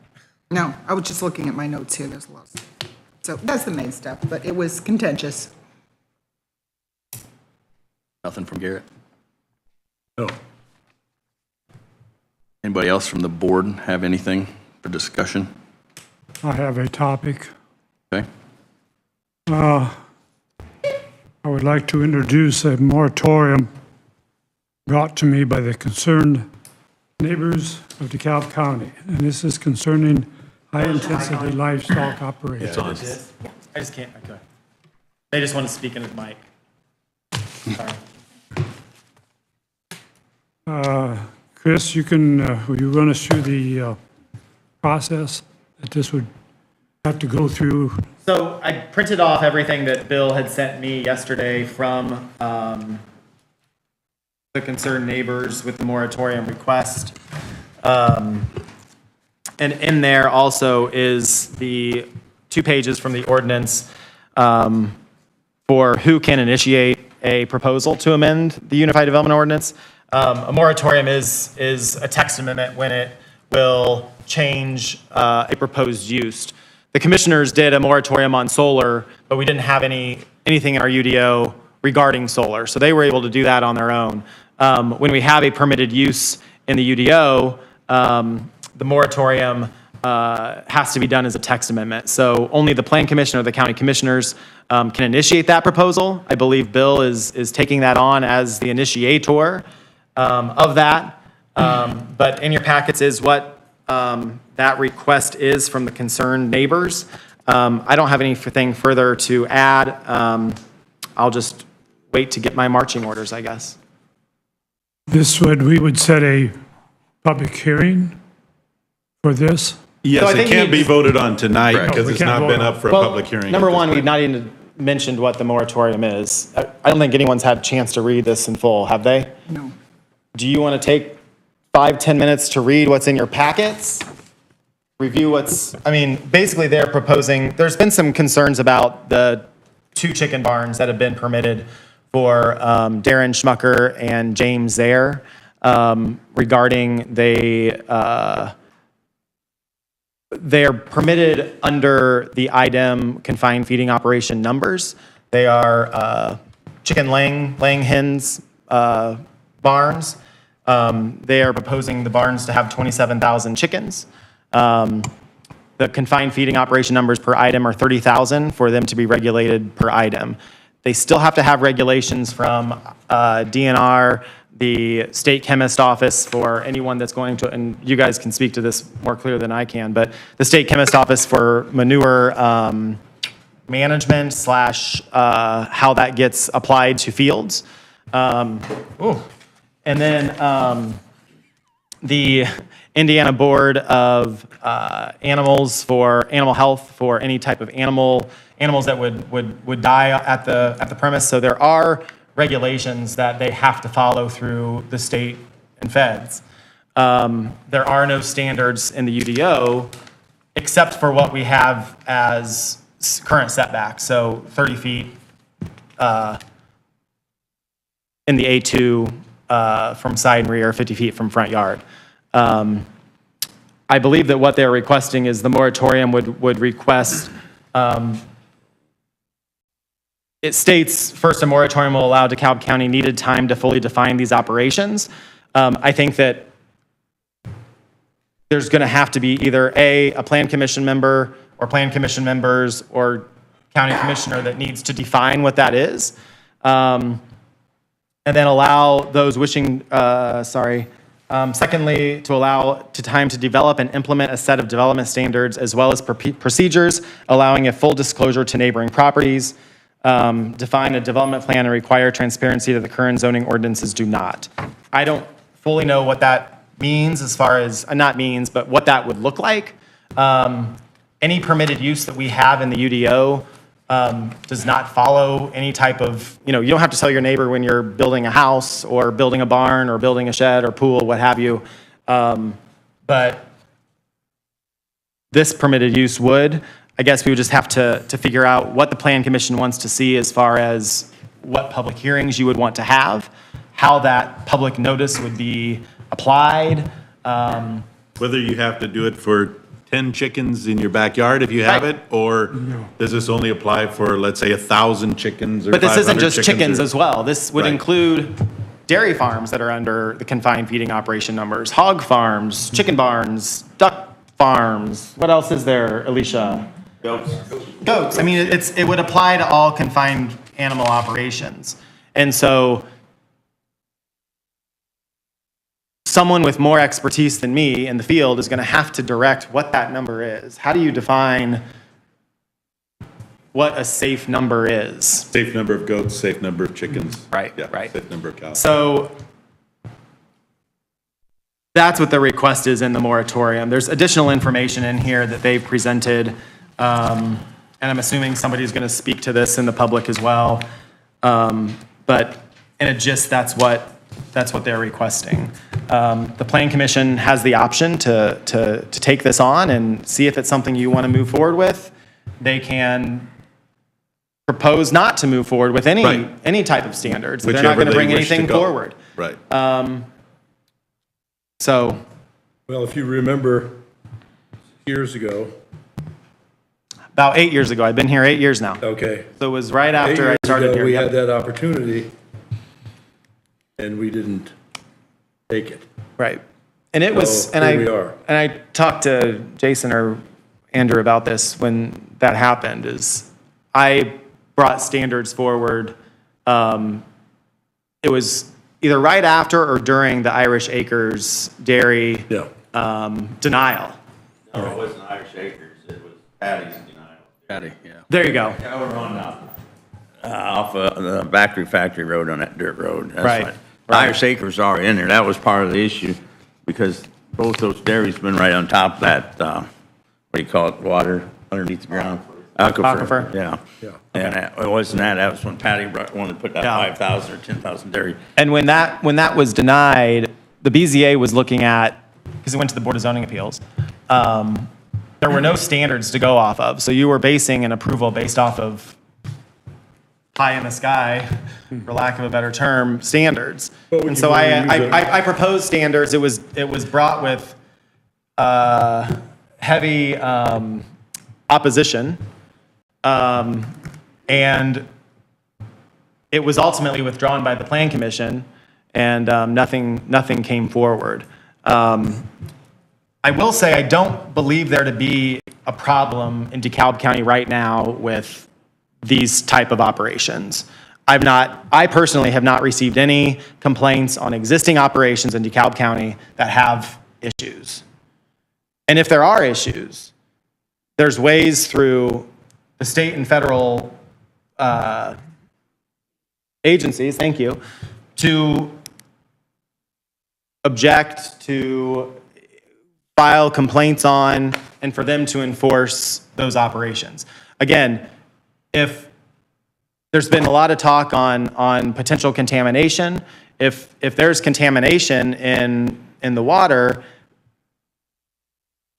I'm not going out there to get a water sample and get it tested. It would have to come through IDEM. or DNR or somebody else to do that. So I guess that's something that you can work on, with a moratorium and try to get, Yeah, it would give us some time yeah. to do that. And the biggest concern I have, and probably the most complaint I heard, was about no setback restrictions. There's on current- existing homes, Oh. and lack of transparency as far as the permitting process. Nobody knew this one chicken farm was coming until they started putting concrete down. And all of a sudden, there's this concrete, it's what, 500 feet long? And there was, and they were really concerned that there was no hearing, no public way of knowing about this before it happened, before it was a done deal. And I think that's a big issue. I don't know if we can work around that. The setbacks, I think we could fairly easily. And I think that that's all something that needs to be discussed. And I think that we also would need to bring in both sides of the argument of, and I'm not saying we need 20 people from the Concerned Citizens Group coming to a roundtable discussion, but it's got to be both sides of the argument. And I think that the commissioners did that with the chicken barn. We heard from the Concerned Citizens 6 or 8 times. And finally, we brought in the developer of these chicken barns to have their discussions. And I thought the discussion went really well. They answered your questions pretty thoroughly. I thought that we left there with an understanding that, you know, there's going to be compliance with everything they would need to comply with. Well, I'll tell you. I guess I would need direction on what you want this moratorium to do. I think there's case law on how long a moratorium can last. Well, when I looked at this a little bit with the moratorium issues, I believe with solar back at that time, and it seems to me that moratoriums are legal if they're approved through the zoning change process. It seems clear to me that that is the law in Indiana for the moratorium. It has to be proposed as a change to your UDO to some extent to do that. It implicates the right of farming that's pretty strong in Indiana with the laws, so I think that a limited period of time would make sense, or we could incur potential lawsuits by farmers saying that they're not allowed to farm, and we've got this moratorium restriction here. We'd have to define the moratorium carefully, because what size of barn are we going to stop, and for how long? And I think that the longer you go, the more concerning it would be, but something like 3 to 6 months makes potentially some sense to me. There's no absolute line in the sand that I saw in my research that says 6.5 months is bad, but 5.5 months is good. It would have to be, it is being proposed by a member of the Plan Commission, and then basically as a Plan Commission, we'd have to have, I think, a hearing on it and discussion and a vote, either up or down for it. But you'd have to really define, I think, what it is we're saying no to. Are we saying no to putting a shed in the backyard and 20 chickens? Or where are we going to cut the line down for the moratorium? And I think it's a very slippery slope on what and who you are going to suddenly regulate. Because your setbacks proposals are for sight, smell, sound, manure runoff. What were your intentions for having setbacks? I'm not sure. To me, it was sight. Because we're finding there's not much issue with smell. Actually, these are dry with the chicken farm. I'm just speaking about the chicken barn. It's a dry manure. But this moratorium would be for all. Right. So we've got to be careful. You don't want to go down the slippery slope. We're only regulating chicken barns now. Right. Yeah. And I'm saying that if we're worried about manure from a fully enclosed chicken barn with, that size of an operation is going to have a plan, and like he said, it's regulated by state chemist on down, where we're going to be worried about manure, leaching or application or whatever, from that is going to be negligible compared to the guy that's got 10 beef cows that piles his manure out beside the barn until the crops are off and then goes and spreads it, and it sits there for 6 months on the dirt. So, are we going to have somebody that's going to go around and regulate all of that? Because, that's smell and sight and pollution and whatever. I just think it's a shaky process to be like, we're going to regulate things that are permitted uses that don't fall under one purview, but fall under several other purviews already. I don't know why we need to add another list of requirements to that, especially if it's already, uses permitted by law in the state. Well, and the one thing about chicken manure is it travels a long ways to be headed on fields. There's farmers that pay good money from Ohio to bring chicken manure and put on their farms and stuff. I agree with Bill. There was an incident over in Elkhart County, and, as a farmer, I hate to bring it up, but it has to be something I don't want to see. 4 Amish bought 80 acres here, 80 acres here, 80 acres here, all around this corner. Within 6 months, you had 4 laying hands of 27,000, which is under the state law. You get away from, you get under some of the IDEM laws under that deal. I don't want to see that. But I won't fight with someone who wants to put one up here and one 2 or 3 miles away. And, as being a former dairyman, which I was within 2 other farms that were 2 miles both ways of mine, or at least 3 miles, I should say, each way. We had a I don't want to be told I can't expand, too.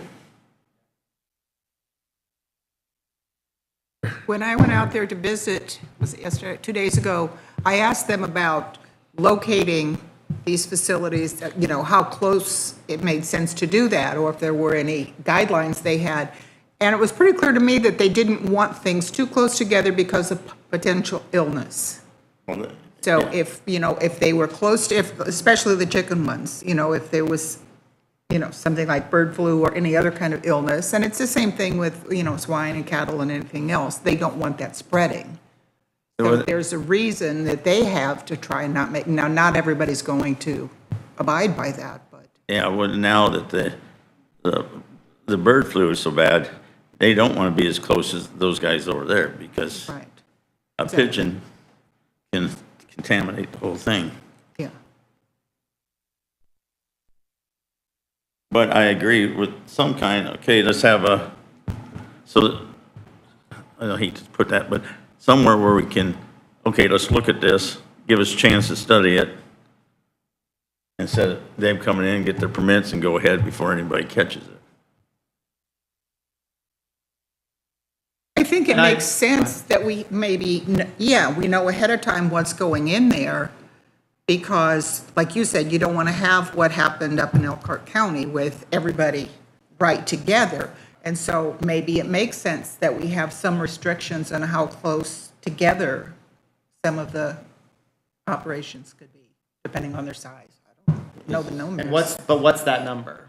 That's what we don't know. You've got Elkhart County to look at for potential numbers. Maybe LaGrange. I know LaGrange County doesn't have spacing requirements as far as this one has to be 2 miles away, but kind of like we did with solar, and I don't want this to become a solar issue debacle like we've had. I think that you need to be thoughtful in what your standards are going to be and stick with them, because changing them in a year and a half is not going to be good news for DeKalb County again. But also, I think on the flip side, we also need to look at where are we putting 14-lot subdivisions in the middle of the country. You've got the ag covenant already on plats, and Andrew can speak to this too a little bit, that you agree to recognize the existing agricultural land usage, which includes confined feed operations, whether they're under CAFO numbers or above CAFO numbers. And you further agree to not object to the surrounding agricultural land use or changes therein as permitted by law. It's law that you can't say, just because you don't want to look at it, or you think it smells, you think it's dirty, you think, unless you have concrete evidence that says it's polluting the environment, I've got cancer because of it or something. Right. And there's also, it's considered a nuisance, and you can't file lawsuits against nuisances. There's a law that says you can't stop farmers from doing their farming operation based on nuisance. Right. And that's what that agricultural covenant does. And most, if not all, plats in DeKalb County have that agricultural covenant. We're doing it on this one. And we've had. So I just want to be careful that we're not taking these and potentially negating or causing another issue with plats that are already approved or getting approved with those laws. And we've had 18 months of groups coming in here telling us that this is an ag county, and we want farms and farmers, and people should be able to do what they want with their land. And we've been getting pounded by that. And now the next thing that comes up is we want to restrict these guys and their farms. So like, which side is it? We keep hearing about farms. Now we want to restrict farms. So we are farming county, but only certain amounts that we arbitrarily decide. And that is a problem for me. It goes back to not next door to me. Not in my backyard. Exactly. You know, my concern, along with everything else we've talked about, my concern 8 years ago is the same concern I have today, is waste management. You know, when we went through all of that, I had a number of farmers come to me and said, I want you to come to my farm, because I want to take you and show you some areas that you will be disgusted by. For sure. And I was not happy. And these were farmers that asked me, come to my farm, I'll take you. That's been the case for a long time. The biggest polluters are usually the smaller farms, the smallest farms. Because if you don't manage it. And it's all, I mean, granted, that farm 8 years ago was well into CAFO standards, so that was all IDEM lockdown anyway. But, you know, this chicken manure game is just that. Even if it's oversized or undersized, it's all a marketable commodity. And then liability for that disappears from the farm as soon as it's sold and delivered. So then you can have a chicken farm that does everything perfect, and they can truck chicken manure to a farmer that bought it that doesn't have any animals at all, and it gets dumped on his field to be spread in 24 hours, 48 hours, then we get a rain, it sits there for 2 weeks. Nobody's liable. So are we gonna regulate that? Are we gonna look at that? I mean, I don't understand where we stop if we start. So like I said, I don't know where it's in our purview to regulate all the things that jump up as we start, all the moles that pop up as we start whacking one down. Is kind of my thought. But I mean, if you have a thing you want to bring forward, we can look at that. But personally, I don't see a need to open that can of worms unless there's, like Chris said, unless there's specific evidence of pollution or whatever, then it falls under the purview of all those other agencies, and it's protected by, you know, that state law that's listed in the Ag Covenant. So the first step would be to, if one or multiple of you want to bring a moratorium up, it does have to receive 10-day public hearing notice in the newspaper. Because would be a county-wide moratorium, there's no notification to individual property owners. We'd be sending letters out to every property owner in DeKalb County, which isn't feasible. So it's just notification in the newspaper. That moratorium, I'm assuming, Andrew, you would work with whoever that would be to write up a moratorium. It wouldn't like strike it out in the text of the UDO like we do strike out in underlines that I bring forward. Right, no. But it would be You'd just have to have multiple particular paragraphs defining it. defining what Yes. that moratorium means and how long it's going to last and what the purview is of that moratorium. And so if that's something you want to bring forward, Bill, because you've introduced this, I would say work with Andrew on what that is, and when it's prepared and ready to come to the Plan Commission, I'd be happy to do that legal notice. There was conflict with the October meeting, and we weren't going to have one in October, but we can, if you want to look at calendars now, I know that I'm assuming there's members of the public that would like to speak on this as well, so I can shut up here in a minute, but if you want to look at calendars, we can see if an October date, if it's something you want to bring forward, I would need to know by October 16th is the Plan Commission meeting. So 1, 2, 3. Do we need a motion and a vote to move ahead with this? You could. I mean, you could have a motion to bring something forward, and then, but it's not, you're not giving so the moratorium would have to get a favorable recommendation, an actual recommendation, public hearing notice, because it's a public hearing, with a recommendation to the county commissioners. The county commissioners would have to approve that moratorium. Yeah. You could have a vote tonight to say, is this something we want to bring forward, or is it something we don't? I mean, I don't think that's. You could do maybe yeah, because you're not actually approving anything, you're just saying, We're bringing this something forward. that we're even, I did the same thing you did. Yeah, no. Yes, there we go. These things need locked. I don't know. Anyway, Here, There we go. Perfectly fine yesterday. all right, yes, but anyway, So I would say that, I mean, this is not something that is an official agenda item. I think what you would be getting is a sense of the group more than an actual vote as to, hey, if we spend all this time, is there only going to be 2 or 3 votes in favor of it? Or is this something that people are at least open to reviewing, or are they, I mean, I guess you could look for a sense of the.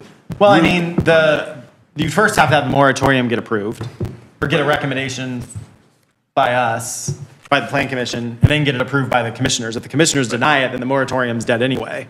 And then if it does get passed, then you need to set up a subcommittee of the plan commission.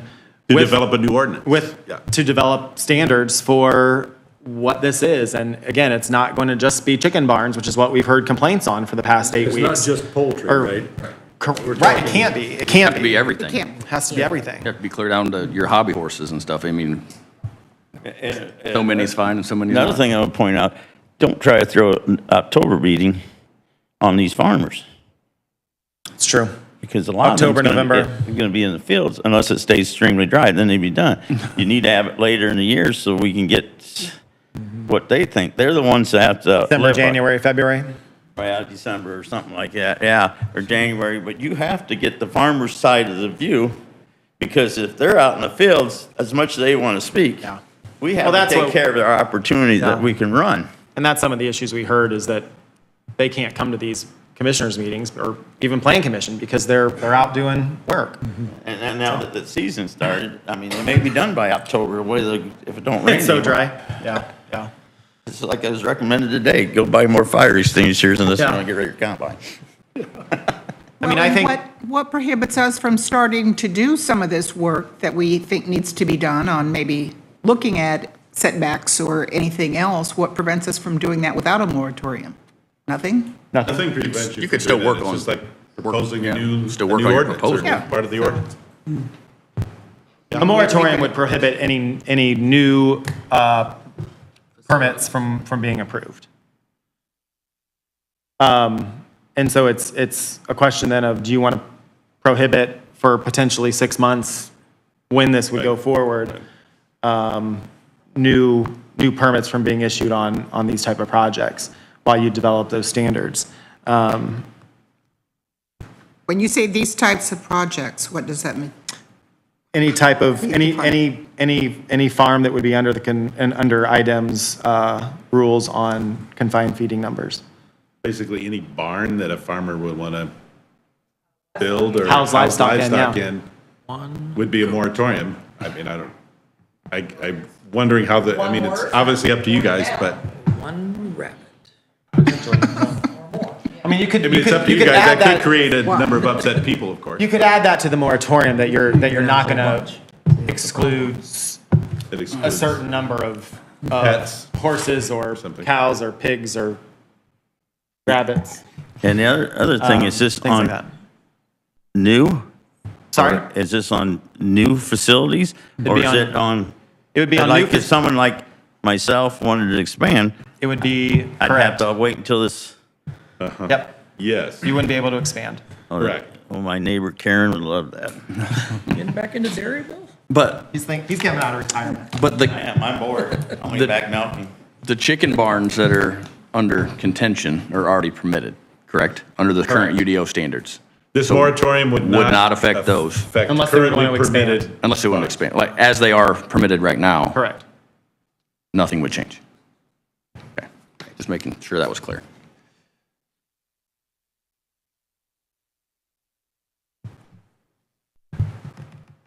So did we want to entertain a motion to see if that's something I that we wouldn't wanted to entertain a bring motion. I would just get a sense of where the plan commission is on moving forward with a moratorium. So Bill and somebody else from the plan commission can initiate that with Andrew, or or if you don't want to do a moratorium and just want to, like Suzanne suggested, create a subcommittee that's going to meet with all sides. But again, that's not going to happen probably till end of November, earliest, probably December. How do you get a sense of the committee without a motion and or a vote? Well, I think you just go around and say, is this something you want to do? Are we in favor? I mean, I don't know. Can you do a unanimous consent? I don't know. Same as a roll call. I don't know. Andrew, what do you, Well, I just, it's not a public hearing. it, It doesn't, this doesn't require a public hearing. We take an unofficial vote. just to say if, yeah, I mean, I think that it's not a public hearing, so I don't think a recorded vote is appropriate. Okay. That's just where I lean. Well, the thing of it is, if Bill wants to put something together, let him put it together, bring it in front of us. If we approve it, then have a public hearing. So we have something that we approve, then have a public hearing, and then see if they approve of what he brings forward. Can we do something like that? So similar to how I bring UDO amendments forward, like it would be fourth for discussion, and then do we want to bring Is this that right forward? with you? Yeah, so that we can get it. There's no use us taking a vote, because if I vote no, it's more against, I don't want to waste time. If I'm building the barn, I don't have time to do it. But I like her idea. Let's say, hey, we got to have setbacks from the road. There are setbacks from the road. Yeah, but, and if you can't build it on the neighbor's, your 30 feet or 60 feet, whatever is on the property line, I could look at some of that too and move stuff back and everything. Or how many miles we think need to be between things, or, That is a whole other can of So worms. usually can of words. That one lady wanted 8 miles from a confined FEMA, from Waterloo, but there was one from 8 miles. Does that limit the number of houses that you can come that 8 miles? You can't be crowding that way. So and again, that's the flip side is then somebody that builds within that 8 miles. Yeah. Are they going to are they going to need to sign a waiver that they say they agree that that barn is there? I mean, you get into a real slippery slope, and I brought this up a little while ago, do we just go back to status quo of DeKalb County that plat committee knows? We've got 4 plats coming forward next month. We just did a 14-lot subdivision. I mean, and this is going to be a big topic during the comprehensive plan. Thank God we got that contract approved by the commissioners. Thanks, Bill and Mike and Todd. Can we put a mandatory on everything till we have No more building in DeKalb County. until we have our, whatever you call it, done? Well, that's 2 years down the road, so I doubt you can gonna do a say, I 2-year object to that. I moratorium. don't think You we can cannot do do a that. 2-year No, moratorium. not a moratorium on I everything. think those are good topics to have, and I can say this because I wasn't here to do the original one, but the one in 2017 was just not done well enough to bring forward what we're doing, and now. So, I know there's members of the public here, and I think they need time to speak too, but That's it part is of our 7 meeting agenda. o'clock, so we probably need to, Angie or any other members of the plan commission want to speak on this real quick. I'd like to hear from the public. I think one thing, Bill, if you're going to bring some stuff forward, use the IDEM chart, because we're kind of talking about like where does it start and stop? Is it down to just one horse in your barn or whatever? I think it lists out all the different animals, different, whether they're nursery pigs or whatever they are, and they have the numbers given there. So maybe we see they're going below those numbers, but still fairly excessive, like 27,000 chickens, again, just below it. So maybe for these setback requirements that you want to present or different stipulations that you want to look at, we can establish some numbers for those, or you establish them, with working with whoever's concerned. So then we can have some sort of set where at this point, if they're going to have 20,000 chickens, then now they have, for our county, they have these certain setback rules or something like that. I think. But I think even that's a part of a slippery slope is who knows? I don't think any of us are experts in, is 20,000 chickens too many or is 10 chickens too many? Maybe Right. I don't want to live by someone that has 30 chickens in their yard. Right. And But that's why we vote on it, right? I And you got to remember, But, yeah. where they sell this, they only deal with, produce so many eggs or chickens or how much milk, you get the money. I mean, if 27, why they're going to 27 is because that's under the CAFO, but they have to have so many eggs so they get the bonus money, and that's why they're going that number. So it's 25,000, you don't get the bonus number? Well, It's 20,000, you don't get the bonus number? Well, it's number of eggs. It's like milk. If I don't go up to a CAFO, which I never did, I don't get the $2 to $3 bonus, then I'm sending a tank load of milk every day. And this is what these guys are dealing with, is the buyers are saying, hey, you can get a bonus if you produce this many eggs, this much milk. And that's what's pushing some of this. I mean, we can But go I don't down to think that the plan- 20,000, yeah. but I that mean- ain't gonna help, you know. I don't think zoning can regulate people's pocketbooks. Well, I'm not saying that, but that's why I'm telling you, this is why he's going up to 27 instead of 30. Once he gets to 30, then he has the item, he Right. gets up to, what is it? 30,000. Next one, 30, well, next one, your CAFO, which is EPA, you Right. know? That's a whole different, that's even worse than item. I'd just soon see him be over 30,000, because then you got item coming in and checking them. So we require everyone to be over? No. No, but you regulate pocketbooks. You regulate the pocketbooks again. I mean, I'm just making a point, that's why these numbers are coming up to us. Because that's why I know over there in Elkhart, that's why they were billing 27, stay out of the government way, but they had to have so many eggs being produced to get the bonuses. Gotcha. Kind of. I don't totally understand, but I'm not an expert in it, so. Okay, we will entertain orderly comments from the public on any topic that you wish to discuss. Come to the podium, state your name and address, please. I'm Corey Fogel, 5388 County Road 51, St. Joe, Indiana. On this topic of the CAFO, CFOs, chicken farms, let me first just say that our group's focus is not specifically these farms that are on County Road 52 and then down the road. We all have become pretty well versed in the permitting process and the production process involved with those specific farms because they were behind our properties or across the road from our properties. But our focus is not solely with those specific farms. Okay. As we began going through our research, right, there were some kind of glaring holes within our UDO that we felt like we could point out and hopefully help the county have more of a proactive approach instead of having potential conflicts, neighboring conflicts throughout the county. So I've got a little bit of a prepared statement here that I'm going to read through, and I may freelance a little bit. But again, my name's Corey Fogel. I'm 38 years old. Outside of 6 years, I've been in this county. I live off of 51, just south 52. I'm here as a representative of the concerned group of DeKalb voters and residents. We have rural residents. Many of us come from agricultural backgrounds. We're engineers, healthcare professionals, coaches, teachers, church leaders, business owners, and professionals, stay-at-home parents, steel mill workers, and we love our community and we love our county.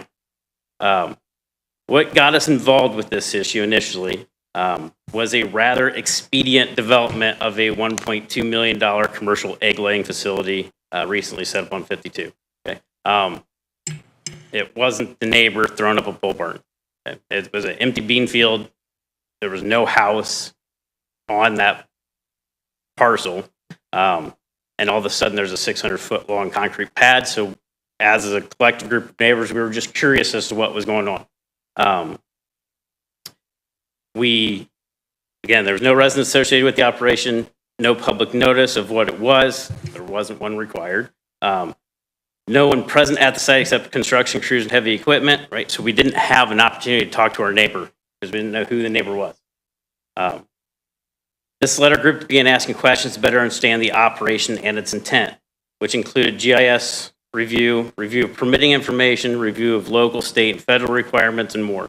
The more we learned, the more we realized the opportunities to improve DeKalb County's current UDO to minimize issues for its citizens related to conflicting land uses as they relate to high-intensity livestock operations. And this is what is keeping us involved. Right? As you said, the barn on 52 and the one down the road from that, they're there. Right? We recognize those aren't going anywhere. And I think for the most part, after facility tours and talking to the landowners, like we're at least remotely comfortable with those operations. Specifically, we recognize DeKalb County permitted this operation as a residential accessory structure. In its system, which has now been corrected to an extent, However, there is not a level of transparency or searchability available to know where these operations are located for the county or its citizens. We recognize the county's UDO includes up to 2 times item limit for CAFOs to operate in the same zoning district A2 as rural residential. And while item regulated operations have certain conditions to control or mitigate risks and impacts to neighboring properties, DeKalb County imposes no additional requirements for transparency, public notice, setbacks, or other mitigating controls for these operations that are found just below regulatory thresholds.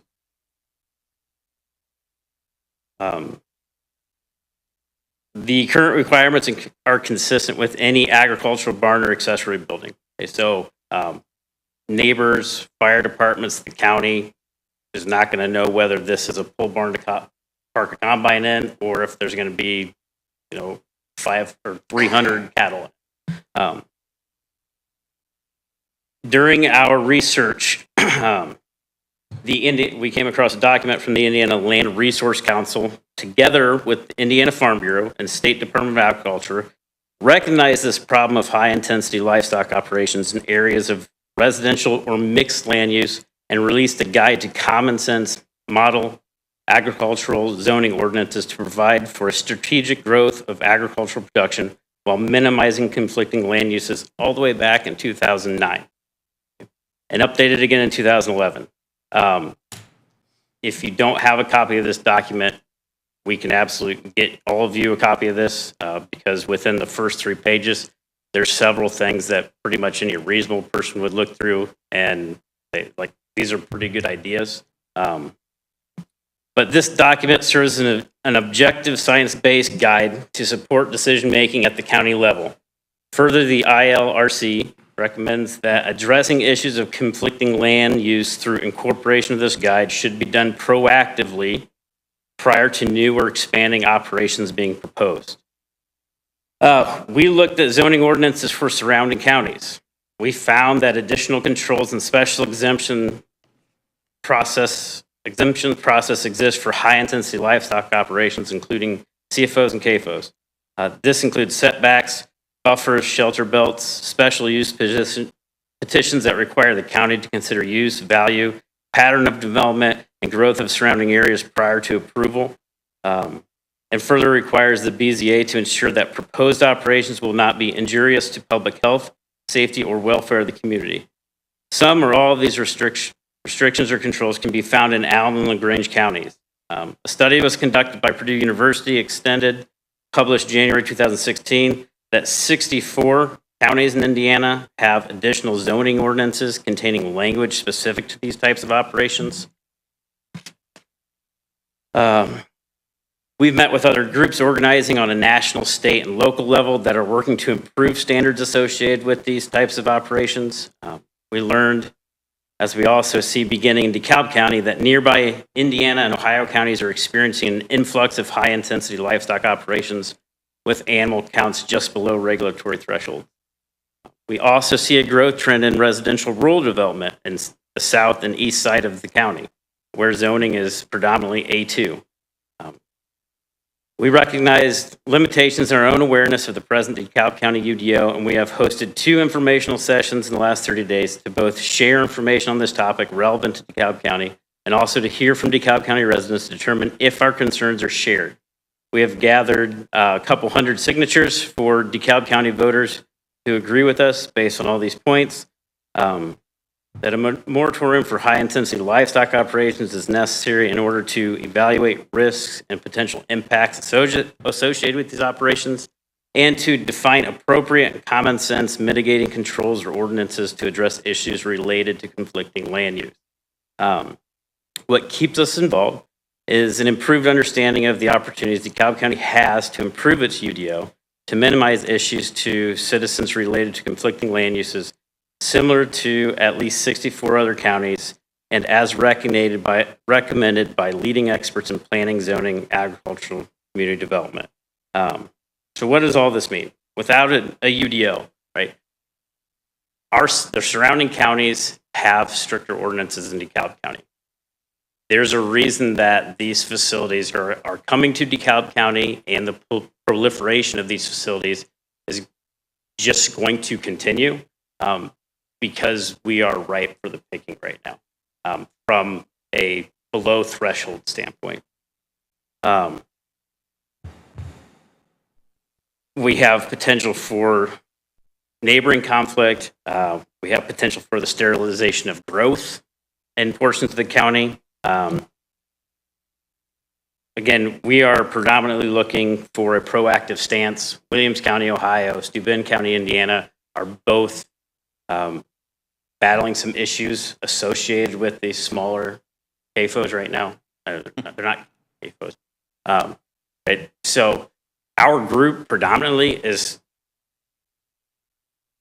wanting to help the county have a proactive approach and try to get ahead of this so that neighborhoods throughout the county aren't continuing to butt heads or having to do their own research or get surprised by a concrete pad down the river house.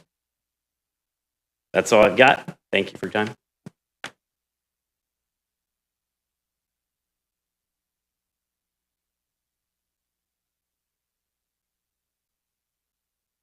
I'm not part of the regular. I'm one. My name's Lester Tatro. My mom used to live right there in the house there on 52. I've lived there all my life. I've lived in DeKalb County all my life, except for 7 years in Michigan. I'm back in the northwest corner. I'm the furthest northwest corner in DeKalb County. And first thing I want you guys to remember is we said to pledge allegiance. You guys are under rules and regulations to do the right thing. Next thing, you guys prayed, did you not? I hope you guys can sleep at night. This is not a joke. You guys are up here laughing, having a good time. I don't care, you know? I understand where he comes from, because my Uncle Paul was a milking farmer. I get it. It's hard to do what they got to do and try to make a living and do it right and do everything they can. But you got a bunch of Amish people coming in our territory, buying up all this property, and then you guys give them a permit to do a small building and guaranteed them that was okay. I get that. That's all right. You did the right thing because they told you what they wanted you to believe. Well, the thing is, you guys didn't go forward and take that permission away because they didn't do the right thing. They didn't do the right thing. Now, you guys are in a situation now with a bunch of normal people, old farmers, people that care about their property, that's always been there, or you always stood up for DeKalb County and did the right thing and kept this place going.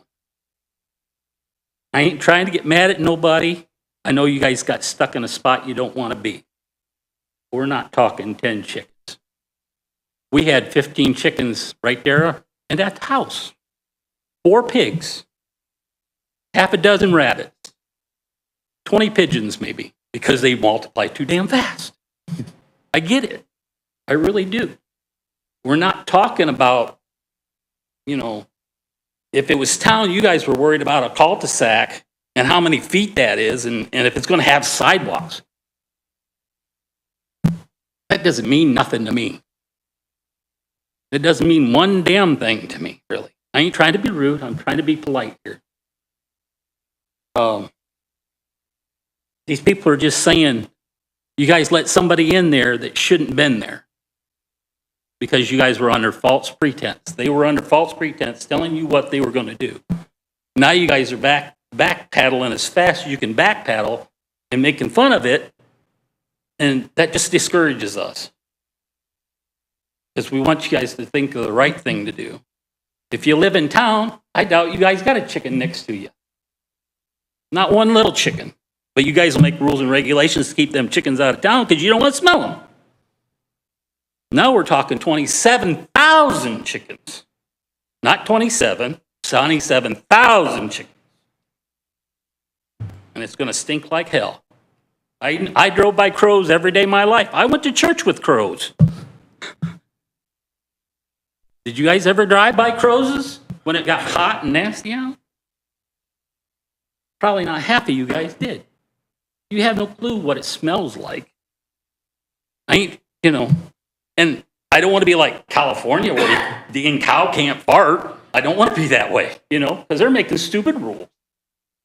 But we don't want to, there's a lot of farmers that don't want to sign the petition because they don't want to be regulated, just like you said. I get it. They don't want to be regulated. They're trying to make a buck. I'd like to make a buck too. But it was the idea, it got built, and nobody stopped them from doing it before it got too big. Now you guys are in a predicament, and we're in a predicament. None of us want to be in that predicament. Okay? So I ain't mad at any of you. We're all got in this predicament together. We're just trying to figure out the right way to get the hell out of it. So, appreciate you guys' time. Thank you. Thank you, sir.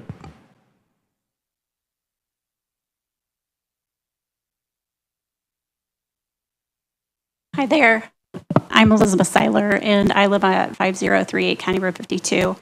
And I would just like to recognize that before we were zoned A2, our area, which has some subdivisions, was zoned the county rural suburban. So we do have a pretty large home population in our area.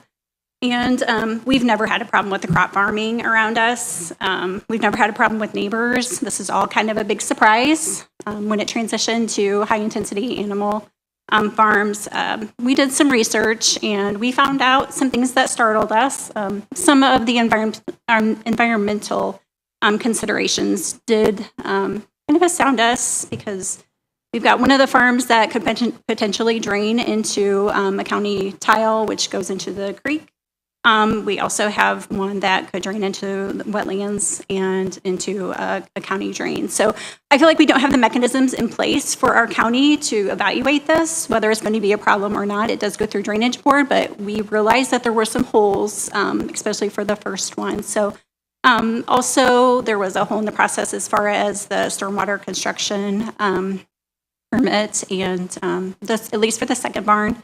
Let me back up. The first barn, they did not receive a permit for that, so IDEM was involved, and they, got approval. The second barn, they started the process of construction before they had that permit, and unfortunately, someone told them that was okay, but it was not, so they were stopped. But we just need to make sure that our process is evaluating the site and whether the sensitive features that are there, how it's going to affect, with the runoff, the manure, any sensitive areas, the neighbors. So we're not trying to restrict farming. We're not trying to restrict the farmers that are already doing their job. But, these farms are coming to us. We see the county is in transition right now. So as far as the manure, yes, that's a huge consideration. We hear about Williams County, Ohio, and Steuben County, they have a very large issue with that.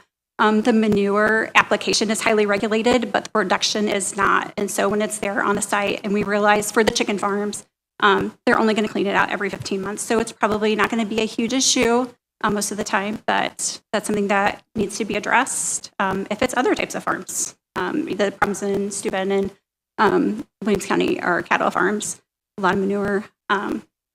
So we need to think about things like that. Also, the EPA defines small, medium, and large CAFOs.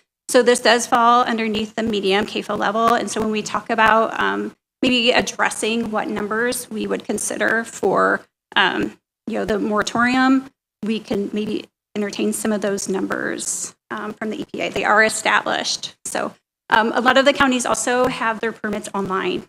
So any public person can go and look. And I think it was like LaGrange and Elkhart that I saw. So anyway, I think that's a great area to have transparency, something that maybe we could entertain as well. So we want to love our neighbors. We love living out in the country. We really do. We love to be in 4-H, FFA, have our gardens, our chickens, and everything else.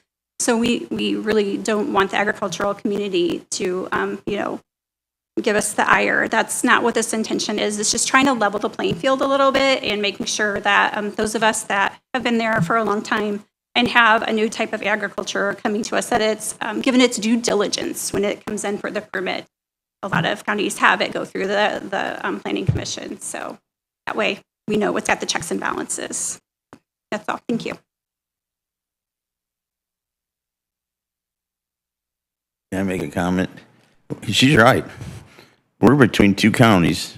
Allen County is basically running the Amish out of there with their policies. And Steuben, you can't build anything out there. The Lake Association will destroy you before you build anything. And that's why, and I'm not, that's the comment I'm making, is that we're being pushed and they're taking, and I think some of these guys are going to take advantage of that because we're not up, we don't have the money like Allen and Steuben has to fight that. I mean, you go up there and mention that you're going to put 1,000 cow herd up in Steuben County. Before you got it done, the Lake Association, who has a lot of money, are coming after you. Maybe, I don't know. I don't deal with Steuben County. I don't, but. I do some, but. I mean, I think that we got to be careful when we speak about a certain sect of a population. Yeah. With us saying, the Amish population are coming up here and they're the ones that are building these barns, we need to regulate them. That's a slippery slope to get down. I don't think we need to be regulating who is coming to DeKalb County and who's building these barns and what they're doing. A couple things I want to say is everything does go through, and I'd be happy to talk to Eastside High School teacher, I can't remember your name, Mr. Fogel, separately to address his concerns. Stuff does go through technical review. It does go through multiple departments that get notified, EMA, EMS, Drainage Board, Surveyor, all of them go through that process to get approval. The surrounding counties, I have emailed Steuben, Noble, Whitley County to see what their regulations are. Whitley's the only one that's responded to me so far. They don't have any regulations, anything under confined feed operation standards, under the threshold for confined feeding operations. So when we're talking about our neighbors, I mean, LaGrange and Elkhart are considered neighbors. Hold on one second. Our permits are all online. They're on Beacon. You can search. And Mr. Fogel, I'm looking at your house now. There's 3 permits for your property. You can go online and search those. So they are online. You would probably have to call our office to figure out, or to get a copy of the permit, but we've never not given those out. There's just things that, again, I get concerned with. Nobody has called my office except Mr. Seiler to get information. I'd be happy to speak to each of you individually on maybe are you Mrs. Fogel? I spoke to you outside, but never had a one-on-one conversation. And I'd be happy to talk to you about what our process is and what it looks like. Oh, that's right. You two did. I'm sorry. I remember now. Sorry, I deal with a lot of people. So you two as well. And I'd be happy to talk to each of you about what the current process is. I think if there is a moratorium that goes forward, I'll like I said, I'll help where I can on providing these standards. But I just wanted to make those points.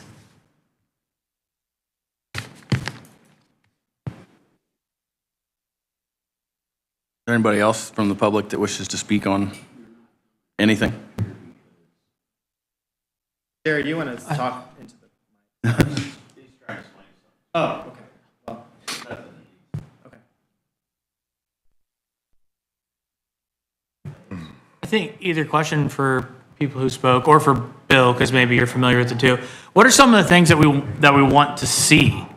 There's a lot of talks about like all around it and the things that can happen.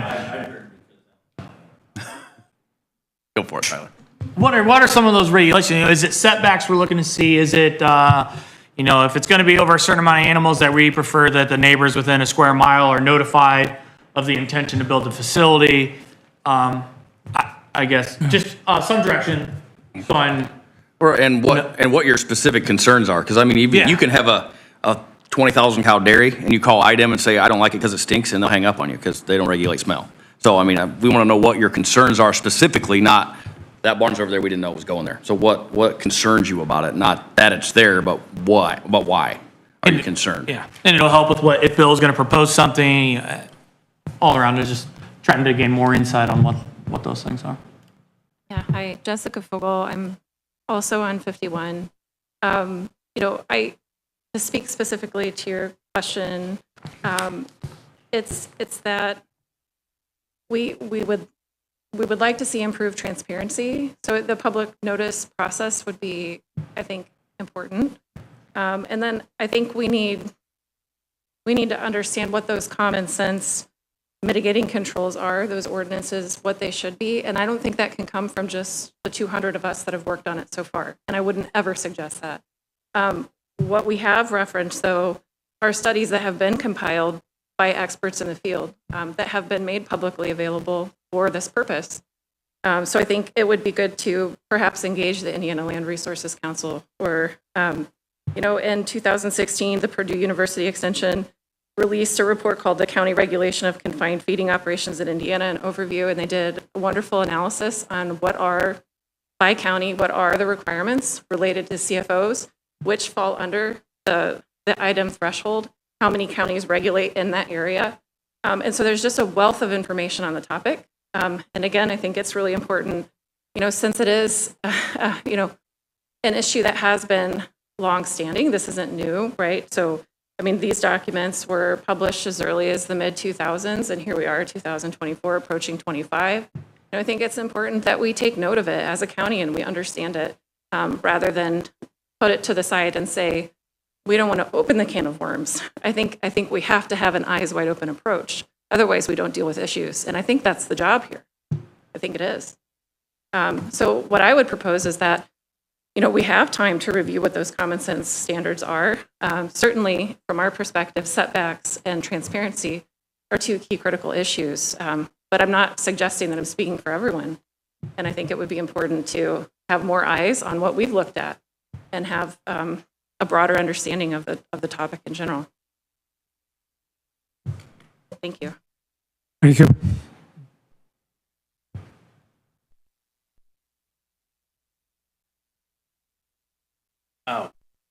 We have had conversations with farmers, including farmers that own regulated CAFOs. And even they, after understanding kind of what our concerns are, they're also concerned with these facilities that are just under the threshold. Not necessarily having to play by a set of rules. So they're worried about their businesses, their livelihoods. So it's not just like a group of non-farmers. We've had conversations with as many people as we can to get a general consensus of like what we would be looking to go after. So I just wanted to throw that out there. We have talked to folks with regulated CAFOs, and they're also concerned about having to compete with people that aren't playing by the same rules. So CAFOs that are regulated by IDEM still follow our same setback standards. So you would be looking at all CAFOs, whether from 0 to 1 million animals, whatever they would be. CAFO in DeKalb, we have no standards, just so y'all are aware, we have no standards for CAFOs in DeKalb County. There's no setback standards other than if they're in the A2 zoning district and they have to go to the BZA, they can still be at 30 feet from a property line. There's no setback distance from a residence. So when there's no regulations, he's speaking to IDEM requirements, DNR requirements. What other requirements are there that people with CAFOs have to abide by? So those requirements would require DeKalb County to hire experts in that field to go out and be manure management experts, pollution experts, because that's currently done through other agencies than DeKalb County. So the only thing that we could regulate is setbacks. And if you want landscape buffers. Public notice you could do, to an extent. It would still be a permitted use. So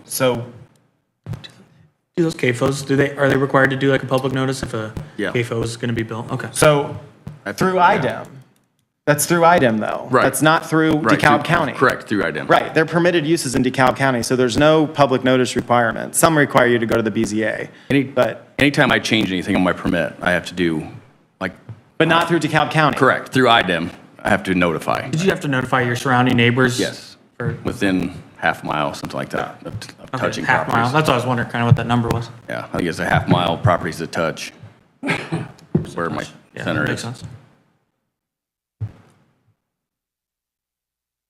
If I may address the board, Scott Seiler, 5038 County Road 52, Auburn, Indiana. Seiler family's been here and farming for a long time. We are farmers. Got a son going to school at Purdue right now for farming. We're not anti-farm. We want the farms done in a well-managed way, okay? We've got to feed 2 billion more people in 25 years. We've got to do it in a good, effective way that doesn't ruin the environment for others around it. I would highly encourage, I hear lots of talk. I'd like to see some more fact check. I'd like to see you look at the Indiana Utility Regulatory thing, IRLC that was put together by a lot of experts. I'd really like people to really look at that instead of just talking around in circles.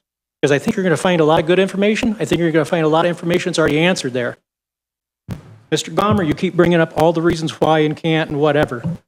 In there, it talks about it. And that's all I'm going to say. Guys, please crack it open and look at it. And if you need copies of it, I will get it to you. I am not the expert, but we've had experts put it together. And this can help our county move forward. I heard discussion about the farmers can't get in. I've taken off a lot of work to be up here and talk to the board about these issues. I understand. Thank you.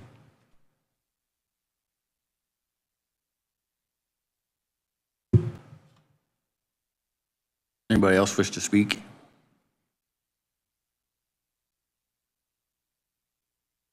Okay. Is there anything else from the board? Do we need to talk about the moratorium? That's Or up to- we that's- decided to go against it? That's up to you guys. I thought we agreed that Bill's going to put something together and bring it forward, right? Right. Right. So no moratorium? No, well, until he has something that we can look at and. vote on. Moratorium Right. wasn't ever on the table Okay. for tonight anyway. Okay, yeah.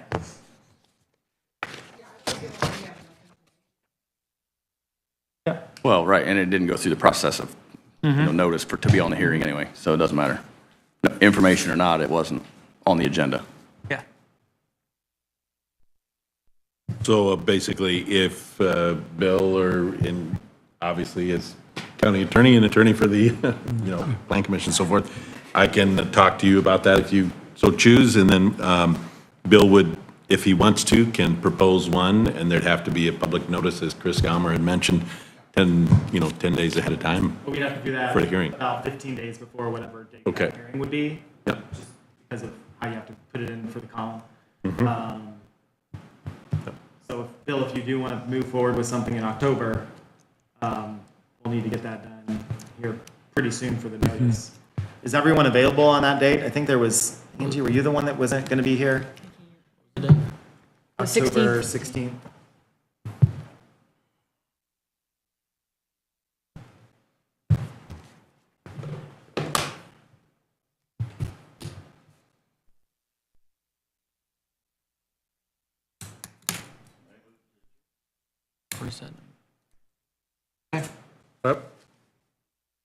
Thanks, I'd like to take a minute and thank everyone who spoke. There's a lot, you've done a lot of research and you're genuine, and that's very important. And all of us need to do a better job.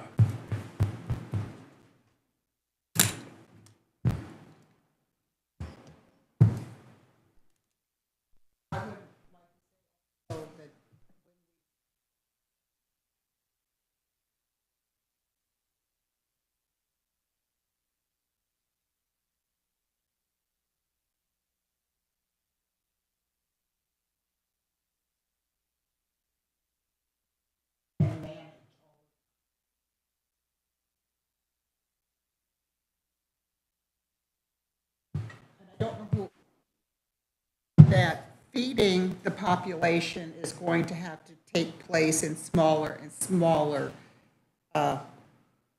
places. We can't keep expanding that. So it is of concern to us, and we do know that we need experts to guide us on this, or providing some of that.